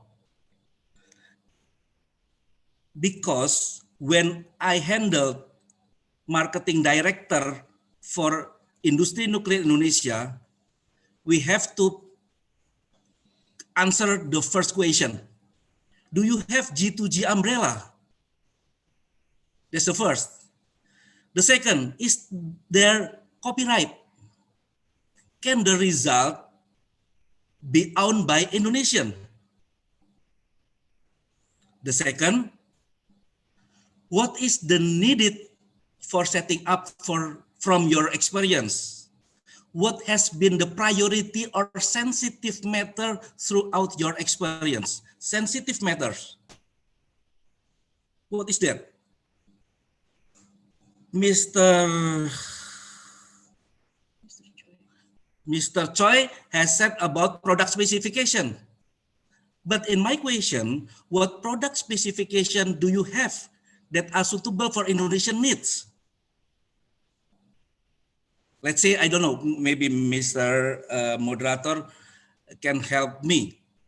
Do you have precise location study or assessment or diagnostic for object online via remote sensing? I don't know, because you said about 250 meters. Number 4. Number 5. Do you have estimated market size and market share in Indonesia for remote sensing industry? Number 6. Is there pricing policy or pricing mechanism? This is sensitive matters. If we make joint venture collaboration, I'm not said about consortium, no. I said about joint venture collaboration. Number 7, is a representative office, if we make collaboration joint venture, needed in Indonesia? Is there technology transfer? Yes. You said about technology and knowledge transfer. And then, what is first of the first step? Because I want to know, I want to push from research-based to market-based. Is it possible or no? And then I have several notes. If we make a joint venture body, is it possible if we have Indonesia dominant share? Because I think it's a part of G2G umbrella agreement. About market, the market is in territory of Indonesia or also outside of Indonesia. In your presentation, you said about Japan Sea and so on and so on. And also number 3, this is the question that you have answered. There is a transfer of technology aspect. Yes, number 3. But number 1 and number 2, maybe we have to discuss in tight. If you don't mind, make a joint venture if you have intention. This is dynamic model for thematic map that we have finished, but unfortunately in bahasa Indonesia. This is in 2011, I have make a market study. Market for survey and mapping included identification, survey and mapping, data, inventory, verification, and evaluation, monitoring. You said about monitoring. From APBN is 4 trillion. What is that, Pak Oni? 4 trillion. 4 billion? No. 4 trillion is 4 trillion rupiah, yeah, right? 4 trillion rupiah. 4.342 and so on. $400 million. Yes. This is to 2011. I don't know now. But in my opinion, per year is increase 5% until 25%. So that's why I said belum dilakukan updated, not updated until now. This is market size or market share. What happened with the 4.342? From that market size, market share only 3.6%. It means more than 74% it's not, what is that, reachable. This is market size and market share. If you ask about the thematic map activity, we have some to-do list, we have some roadmap from 2020 until 2045. Unfortunately, still in Bahasa. Again, next. This is, we set it as RPJMN. I don't know in English, RPJMN, but there is 38 point that needs thematic map. This is also as a part of market size and market share. It's a big, huge market size and market share. If you offering your capability, your technology, I will discuss with you in which base you will, what is that, landing with a regulatory institution or with a private institution. If we, balik lagi, if we discuss about with a private institution, we need 9 questions. Thank you very much, Pak Ono. Saya kembalikan ke moderator, Mr. Park. Thank you very much. Thank you, Pak Agung Usadi. So I call you Mr. Agung Usadi then. Yes. Okay, please. Mr. Agung Usadi. Thank you for your intriguing questions and also things that need to be addressed and more serious for innovation. Meaning it's not only for research, but it's going for business. That's the issue. And I'm going to use some of the issue to be answered by Professor Hansen Park. I think that's the question that you answered, that you raised in this short presentation. Thank you very much, Pak Agung Usadi. So here is what we're going to do.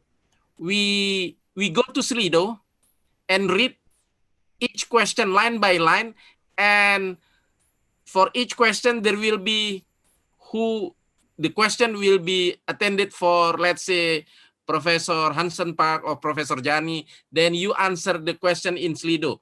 And I hope Pak Agustan or Pak Robi, please show the Slido, and we can read that questions, and we ask the speaker to answer the questions.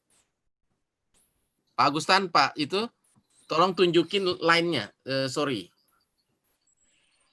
Pak Robi, please share the screen. Share the screen of Slido.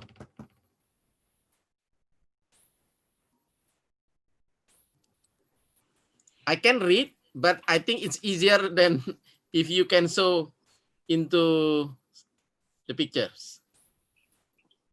Benar Pak, saya pindah dari HP dulu. Yep. Okay, so first, I just raised the second question because the second question is very clear. Professor Jani, how is the development of the use of remote sensing in the area of North Sulawesi, for which there is already cooperation with Korea? Pertanyaan, that's the question. Is there any collaboration between North Korea and North Sulawesi and with Korea? Professor Yani.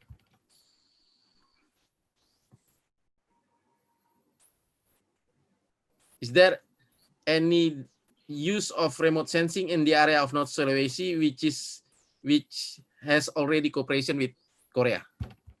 Okay, so far it's not yet. We have planning, yes, in our planning board, North Sulawesi planning board. I know that we have planning, but so far not yet, because it's according to the budgetary, and the infrastructure of remote sensing is very high cost. So far not yet. Okay, next question. I also lead in Slido, but please, Pak Robi and Pak Agustan, show what question in Slido.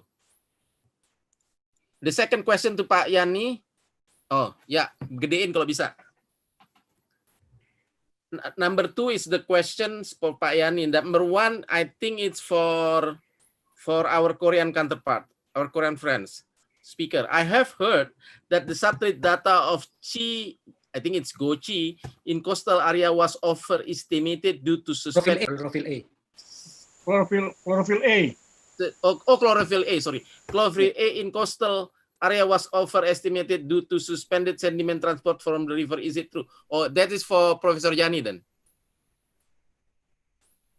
No, the chlorophyll A is in the body water, so it's movable. So we can recognize if some sediment suspended transported from the river, especially in the estuarian zone or river mouth. On that area, the chlorophyll A, of course, not so developed, because chlorophyll A is need enough light intensity in the water column, in the water body.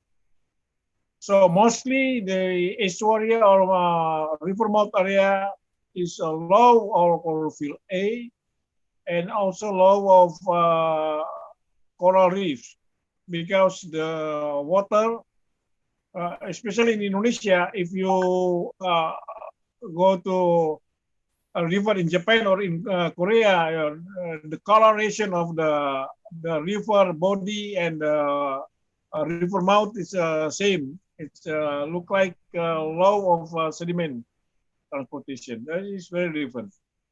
So Professor Yani, so Yes. what happened in Japan is not the same in Indonesia, or is it the same? Meaning there will be no normalization, because this is estimated, meaning as an error, or how you? It's very different. Different landscape area is very different, and community discipline to protect the river is very different. I spent 7 years in Japan. Okay. During my master and doctorate course, and I also act as observer to the environment. Very, very different. Because in Japan, same as in Korea, because I had ever been once in Seoul, the river bank, they protect more seriously. Now housing, just park, and many people can take a walk beside the river bank. It's very different in Indonesia. So we cannot make a comparable like that. Okay, next question, Professor Jani. How is the development of the use? Oh, sorry. How is? I think, No. The question is. The next question I think is related to Pak Jian. How does SARS work? I think so. How come it's not appear here? In my search, this was question to Professor Yani from Fahriza. Oh yeah, how as SARS work in identifying the fish zone and what method? I'm sorry, I don't know what the meaning of SARS of SARS. Yeah, work in identifying the fish zone and what method? Is that the stock assessment? The SARS, I don't know, but to identifying the fish zone, we have several methods. Okay, by visual senses. So you have to dive around the fish area, and so we can recognize which fishes can live in the high salinity or in low salinity, especially in the remote area. And we also know the fish have a specific capability from the marine area to the river, like salmon, or like anguilla from the freshwater to the sea. This is especially species.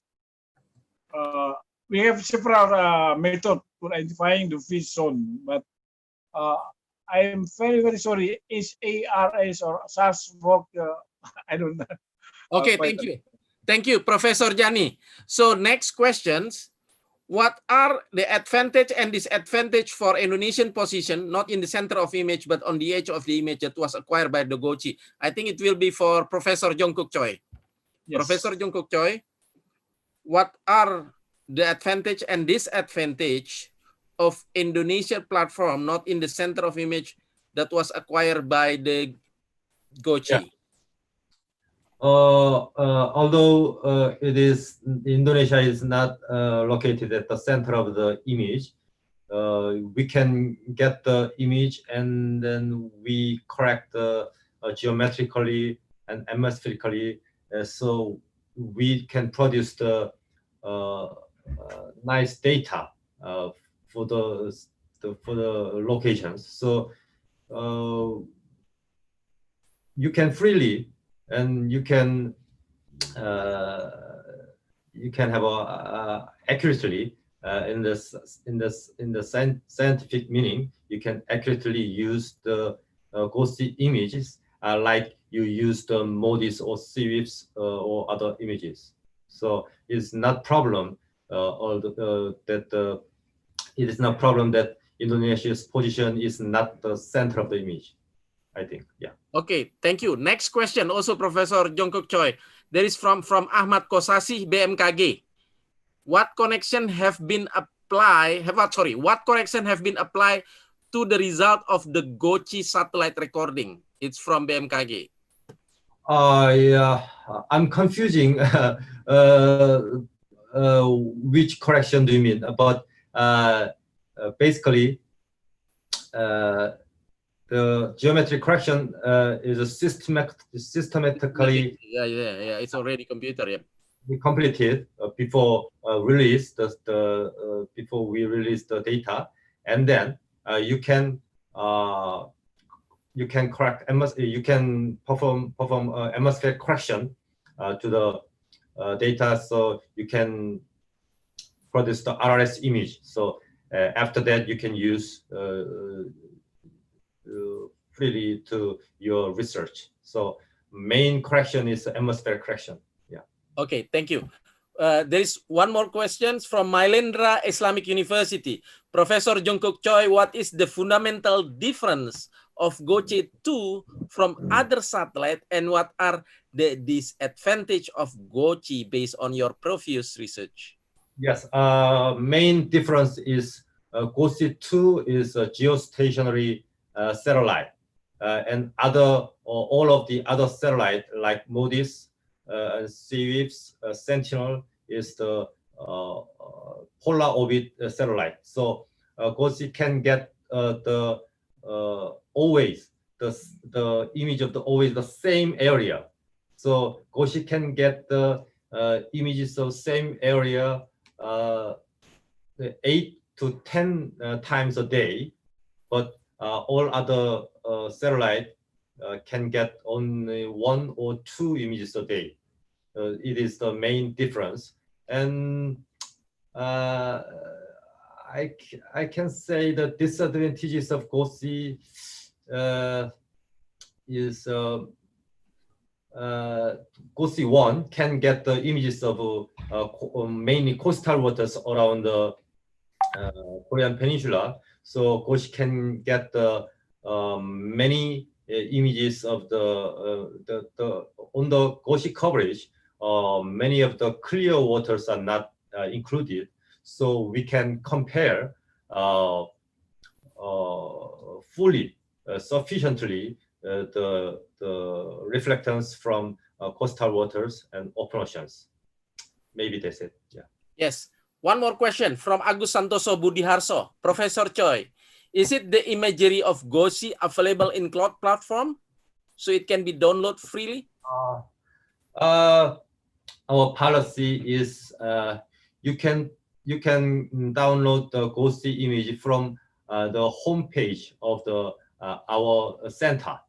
So you can get hourly or daily image from the website, or if you need some bulk of data, there's some very brief form to fill, so you can get the data, for example, by FTP or other ways. Okay. Okay, thank you, Professor Choi. I would like to continue with Professor Hansen. Will there be any future activity for joint research and data sharing for university research center or even postdoctoral student from MTCRC? From Fabian S. Pramudia. Yep, thank you for question.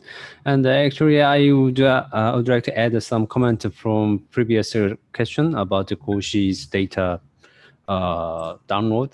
That is for just GOCI-I. GOCI-II is different. GOCI-II not yet defined the policy of data sharing. Okay, and my question is about the MTCS's capacity building program and also joint research. So it's very welcome. Actually, we have already capacity building program, and also we are conducting joint research on ocean satellite and many field of ocean science and technology. So it's open research, but we were managed by 2 governments. So before people defined the topic of joint research and capacity building, we will have a consultation from 2 governments. So and we will open the information through homepage. So please visit mtcrc.center.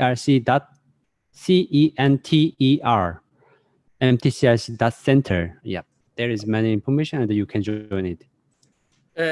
I like to follow up question from Professor Hansen, because relating with the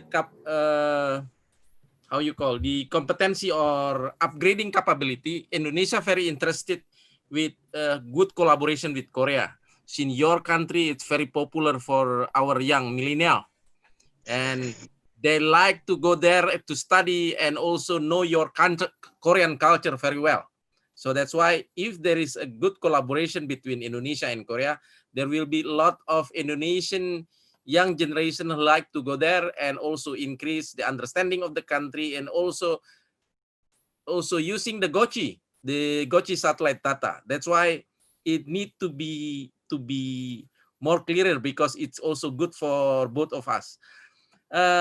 Collaboration, this is a postdoctoral, meaning it's not only, my understanding, it's not only for undergraduate, but it's also doctoral or postdoctoral.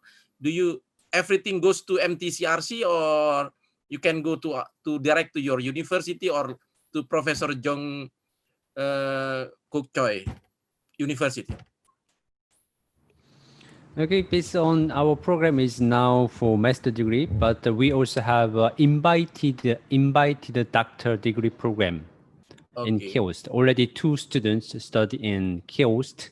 KIOST is Korea Institute of Ocean Science and Technology. This institution has a special university. One of what's that?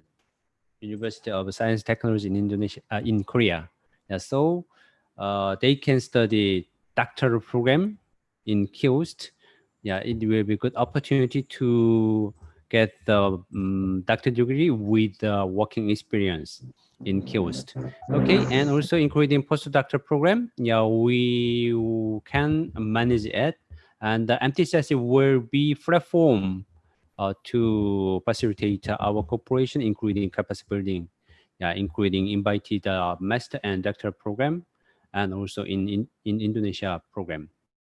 Okay, then I like to read more questions from this Speedo. Vincent Siregar, Professor Hansen, could you please give us the reason why the spatial resolution of GOCI-II is 250 meters for visible band? Yeah, actually, that's a question for Dr. Choi. Oh, yeah. He knows why, and he can explain why.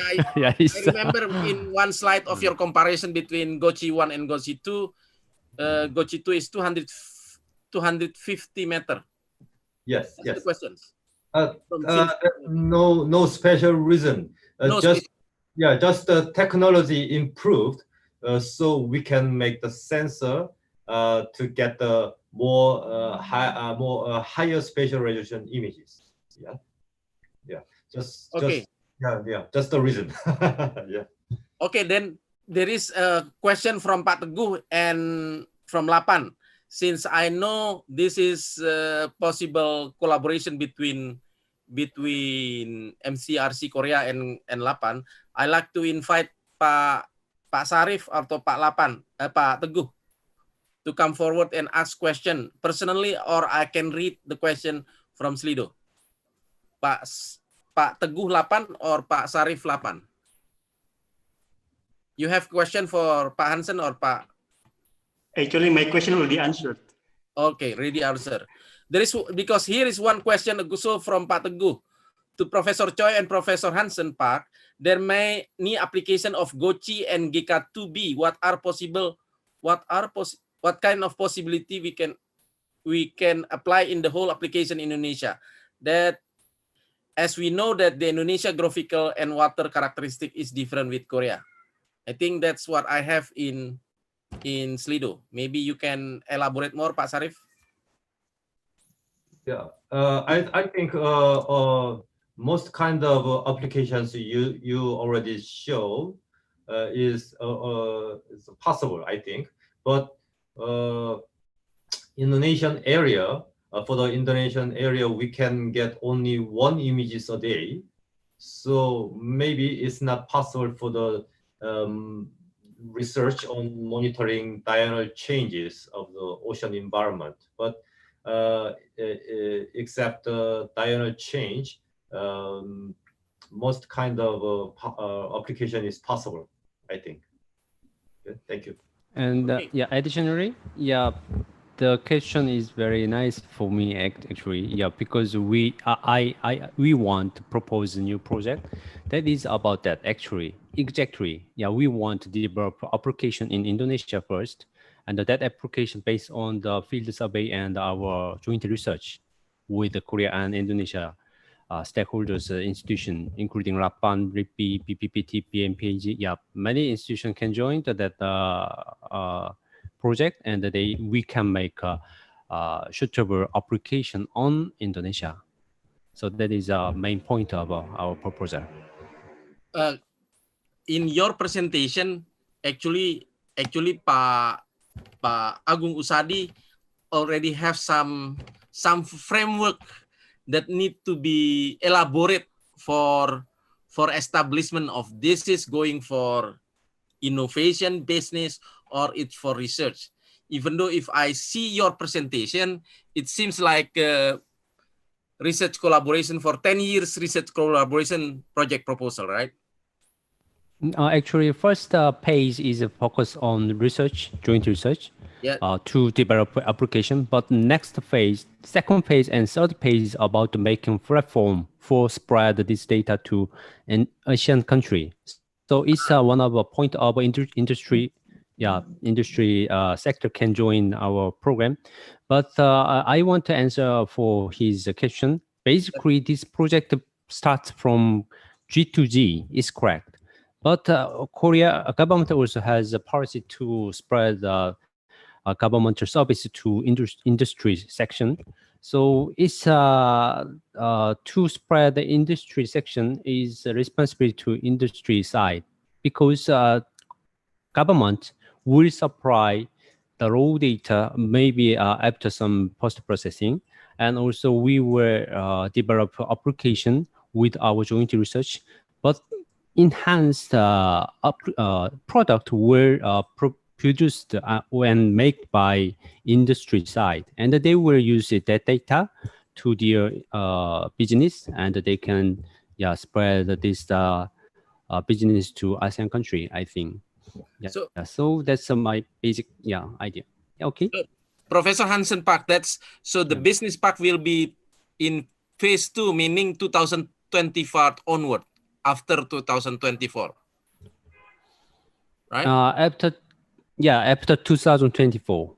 So for the next 4 years, basically, it's already funded by the Korean funding, some Korean development plan, something, Korean new certain policy, something.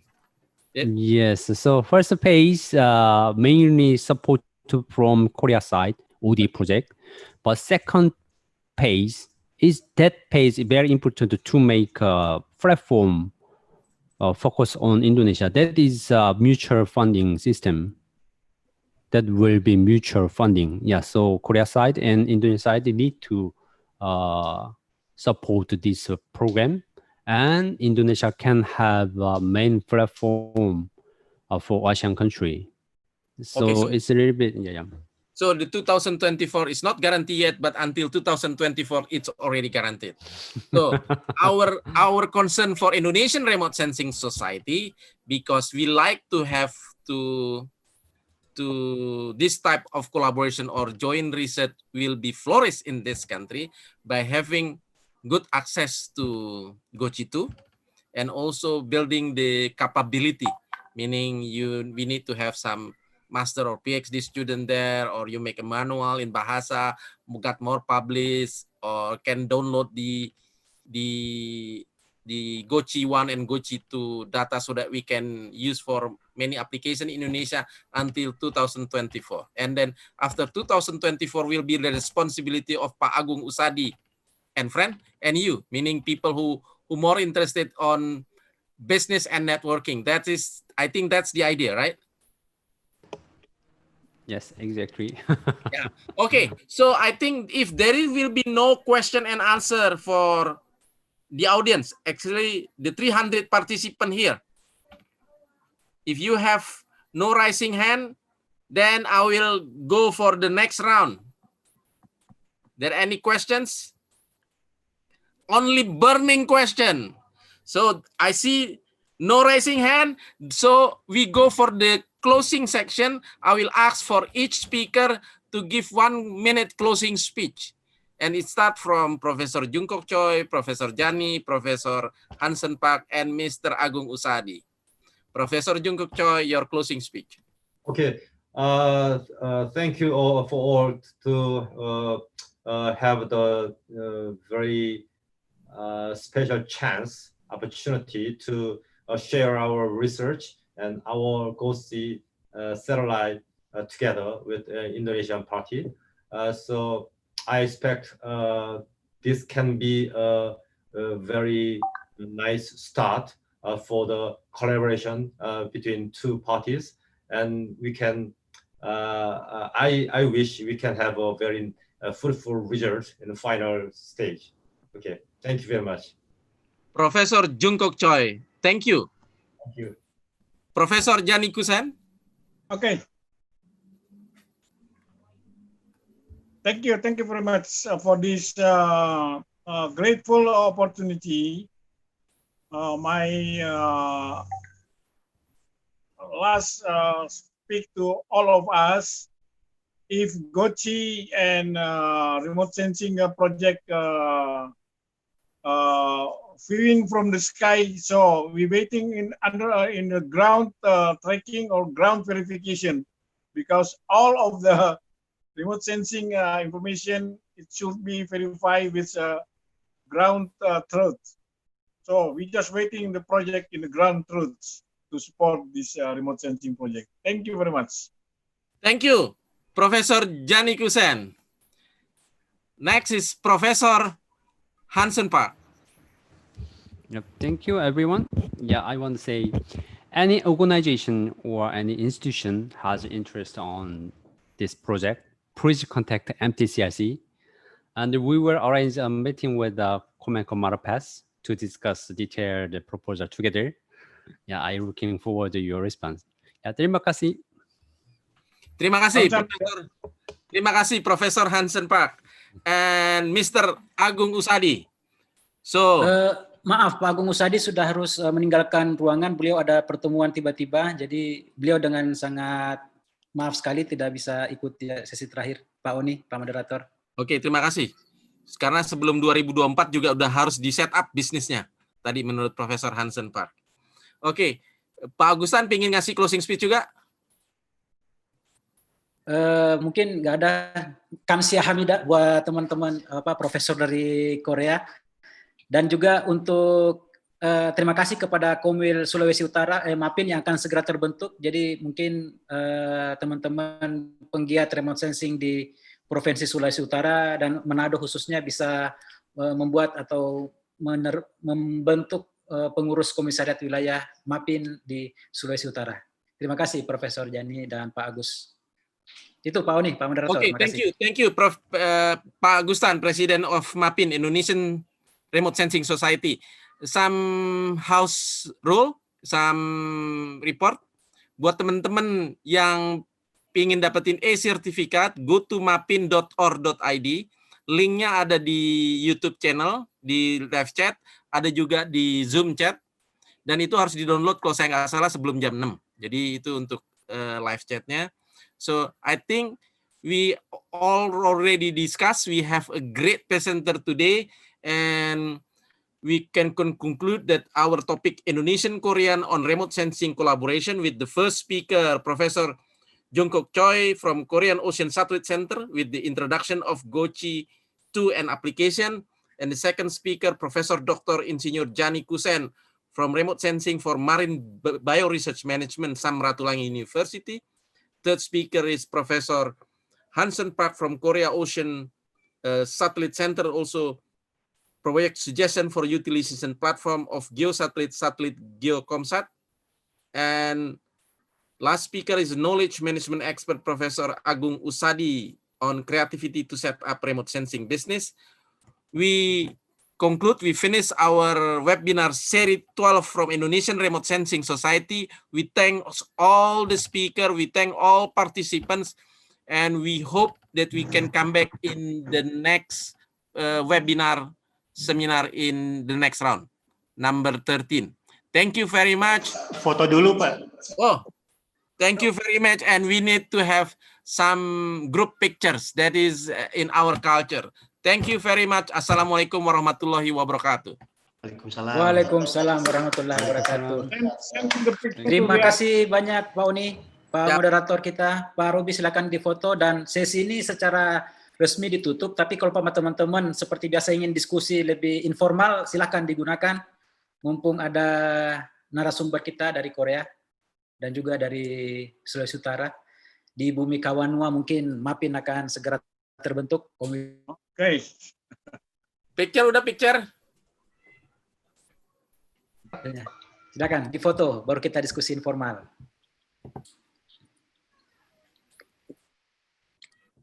Sudah Pak.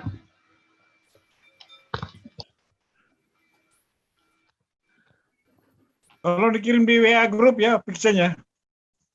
Siap. 감사합니다. Wih, 감사합니다. 감사합니다. Thank you. 감사합니다. 고마워요. Profesor Jungkook Choi, please send 천만에요. the greeting to yes. Korean is very popular 한국어 here. 강좌도 있어요. 많이 관심 주세요. 잠깐만요. Drakor ini. Welcome. Ini Korean drama, Pak. 감사합니다, 소장님. Korean drama is very popular here. 아리안. Hello. Rian here. Glad see you stay healthy, 소장님. Yeah, we love Korean drama. Oh, 감사합니다. 관심 많이 주셔서 감사합니다. 저도 사랑해요. Terima kasih untuk thank you, Professor. perhatiannya. 안녕히 가세요, 한상 박 프로페서. 안녕히 가세요. ayo Pak Uni, kita postdoc ke Korea Pak Uni. Let's go get a postdoctoral degree in Korea. How to get there? To ask Professor Hansen Park, what step need to be taken to apply for the postdoctoral? Postdoctoral, yeah, actually Korea side also very interested with Indonesia students because Indonesian students are very high level of education and they are very genius. So yeah, actually they asked to me, please introduce new good students. Yeah, so maybe we were open the application form for studying in Korea for students. Yeah, so many students can apply it, and we will make the list, and then we will supply that list to Korea professors in many university, and they will contact students through MTCRC. Yeah, so it is my idea for facilitate our cooperation in capacity building. So it goes through MTCRC. So it's not directly to university, but goes to No, just through MTCRC. When your academic year begin? Academic year in Korea. When? Your academic year. In September. Academic year, yeah, actually, yeah, we are March. Oh, March. Yeah, in March. Yeah. Oh, not But April. you know, graduate school is no problem. So it's 1 year, 2 semester, or 3 semester, or 4? Yeah, same. Two semester, 1 year. Yeah, 2 semester, a year, and yeah. And the topic is GOCI-II, right? No. It's including all ocean science technology. Oh, it's ocean Yeah, science. So yeah, it's not- ocean physics and ocean, biology, chemistry, geology, and also remote sensing, GOCI, especially GOCI, GIS, GIS, and Regional operational planning ocean also? forecasting system. Excellent. regional planning. Regional planning is MSP, marine spatial planning. Yeah, also it's one of topic in ocean policy. Do you have any quota for each topic, or it's open? Actually, this year we are suffer from COVID-19. So we could not, we could not consultation to Korean professors. Yeah, but I will prepare it soon, and we will announce it through our webpage. So if it's a law for 1 semester postdoctoral, March 2021, so our president Agustan will also become postdoctoral there. Pardon? Yes. I will go. Let's go to Korea. The first postdoctoral, March 2021. Oh. Or GOCI-II. Is there any special offer to MAPIN members?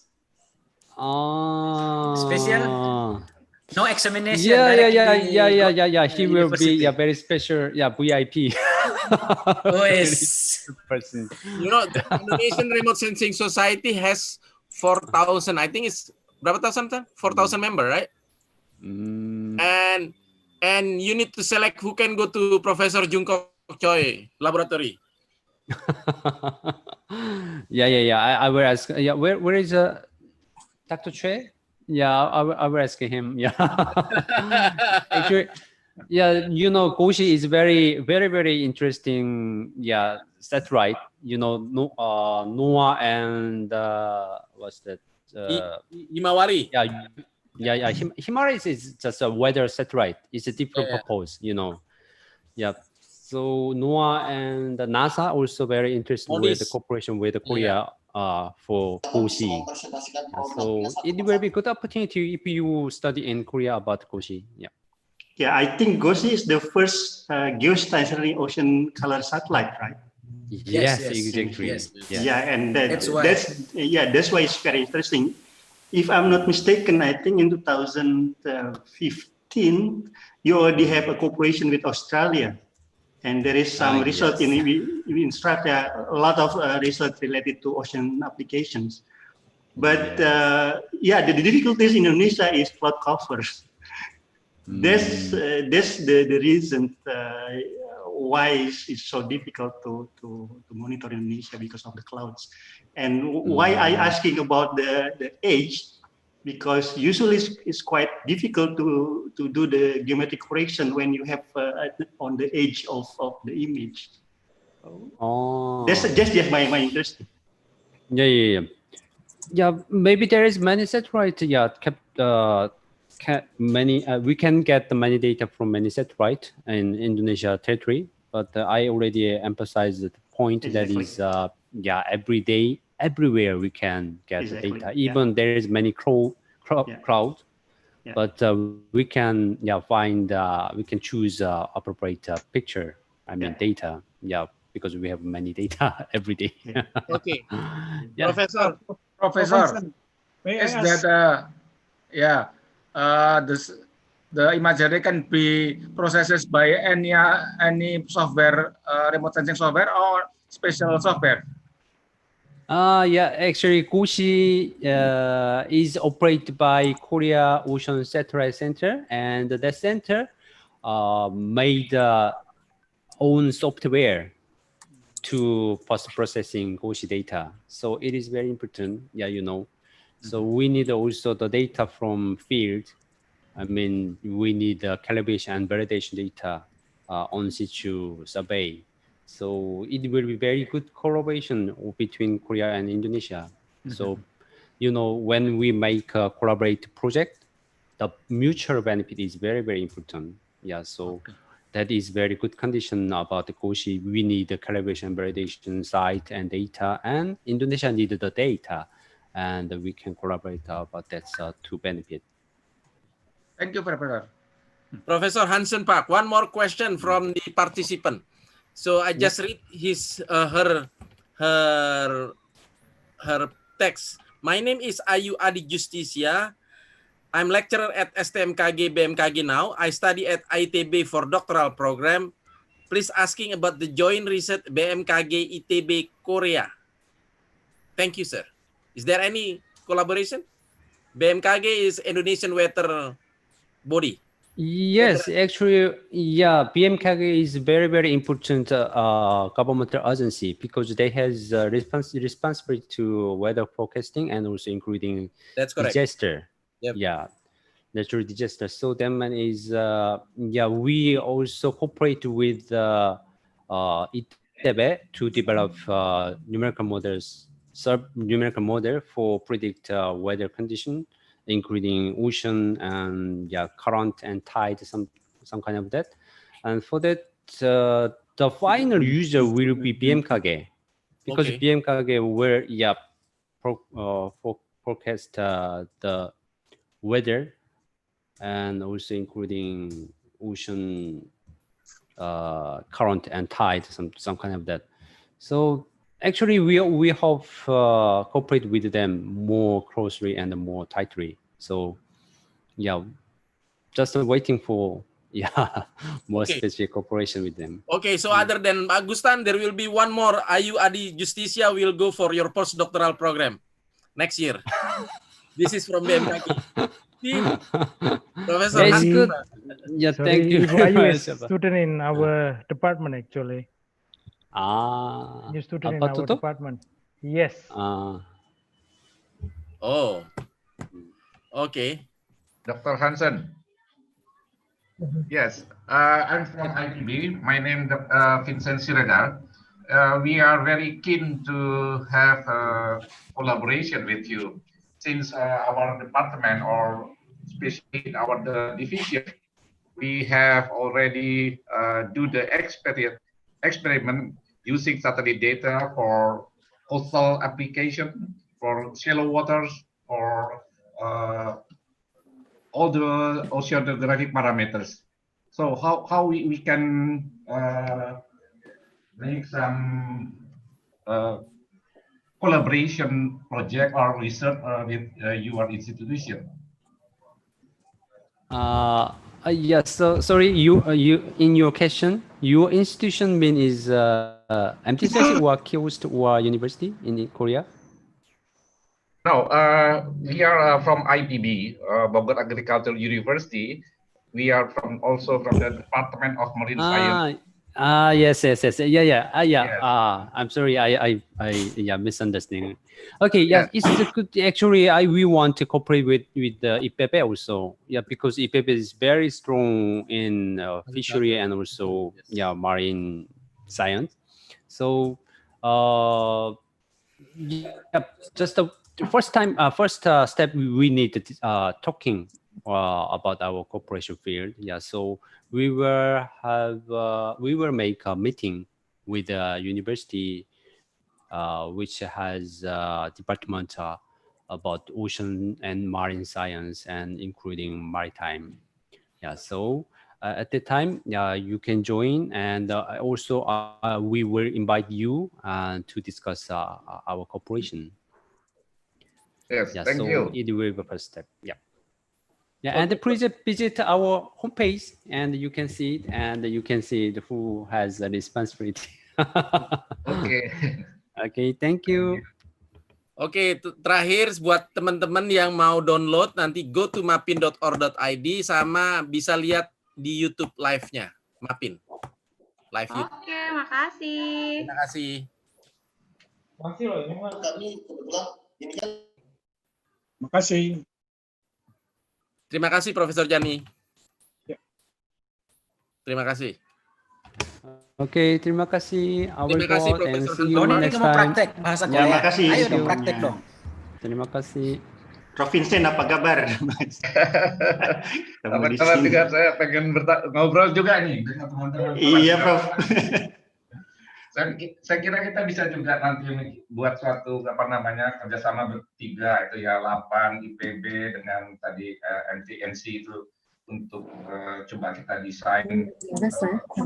Sebenarnya sudah didiskusikan di Kemenkomar, Prof. Kalau saya salah minggu lalu atau bulan lalu sebenarnya sudah didiskusikan. Tapi mungkin penjelasannya belum jelas karena kalau dari saya terima laporannya, nanti akan ada lagi pertemuan berikutnya gitu. Ya, waktu minggu lalu kita ada webinar juga dengan Menkomar, kan juga sudah saya angkat juga di dalam pertanyaan bahwa kita interest lah gitu. Ya. Mengingat kita punya pengalaman yang cukup lama untuk melakukan itu. Sehingga kita ingin tahu ini bagaimana performa dari satelit mereka. Maka tadi saya tanyakan kenapa alasannya 250 kan tadi tidak dijawab secara jelas gitu kan. Tentunya ada technical reason yang selain berkaitan dengan aplikasi. Karena kita kan banyak di small base dan juga selat-selat yang sempit. Maka kalau aplikasinya dengan spasial resolusi yang low 1 kilo itu rasanya itu sepertinya masih masalah teknologi, Bro. Karena geostationer kan 30.000 kilometer ya. Itu kalau pakai sensor yang resolusinya tinggi itu mungkin terlalu berat bagi satelitnya mungkin. Ya, tapi kan karena dari area Indonesia itu kalau kita minta spesifik kan karena ini kan kerjasama dengan kita. Jadi mungkin lokal area coverage gitu modelnya. Ya, saya pikir kita bisa gunakanlah nanti kalau memang nanti ada kesempatan untuk menggunakan data mereka. Oke. Oke, ya. Itu salam buat teman-teman semua di Lapan. Iya. Terima kasih Profesor Peter. Terima kasih Pak Oni atas ininya servisnya ke kita. Siap. Oke. Pak Sarif, gimana kabarnya? Baik, Mas Oni. Siap, Lapan luar biasa. Puy, gimana Puy nasibnya Pak Sarif? Puy lagi mati suri. Iya, karena Ristek nol besar anunya apa budgetnya. Iya. Di freezing. Sekarang aja Pepresnya BRIN kan lagi belum selesai kan? Yang buat Pak Agustan itu. Makanya nih, kalau udah belum selesai kan gimana caranya kita berjalan? Iya, belum selesai karena ada 8 masalahnya kan. Kalau masih ada 8 ya nggak bisa, susah. Iyalah, mantap nih. Oke lah, saya izin pamit ya. Terima kasih Pak Sarif. Ya, semuanya. Mudah-mudahan tahun depan UI jalan lagi. Mantap ya, semoga. Siap. Yuk, Assalamualaikum. Waalaikumsalam warahmatullahi wabarakatuh. Waalaikumsalam. Pak Robi mungkin rekamannya udah boleh dimatikan kalau mau diskusi.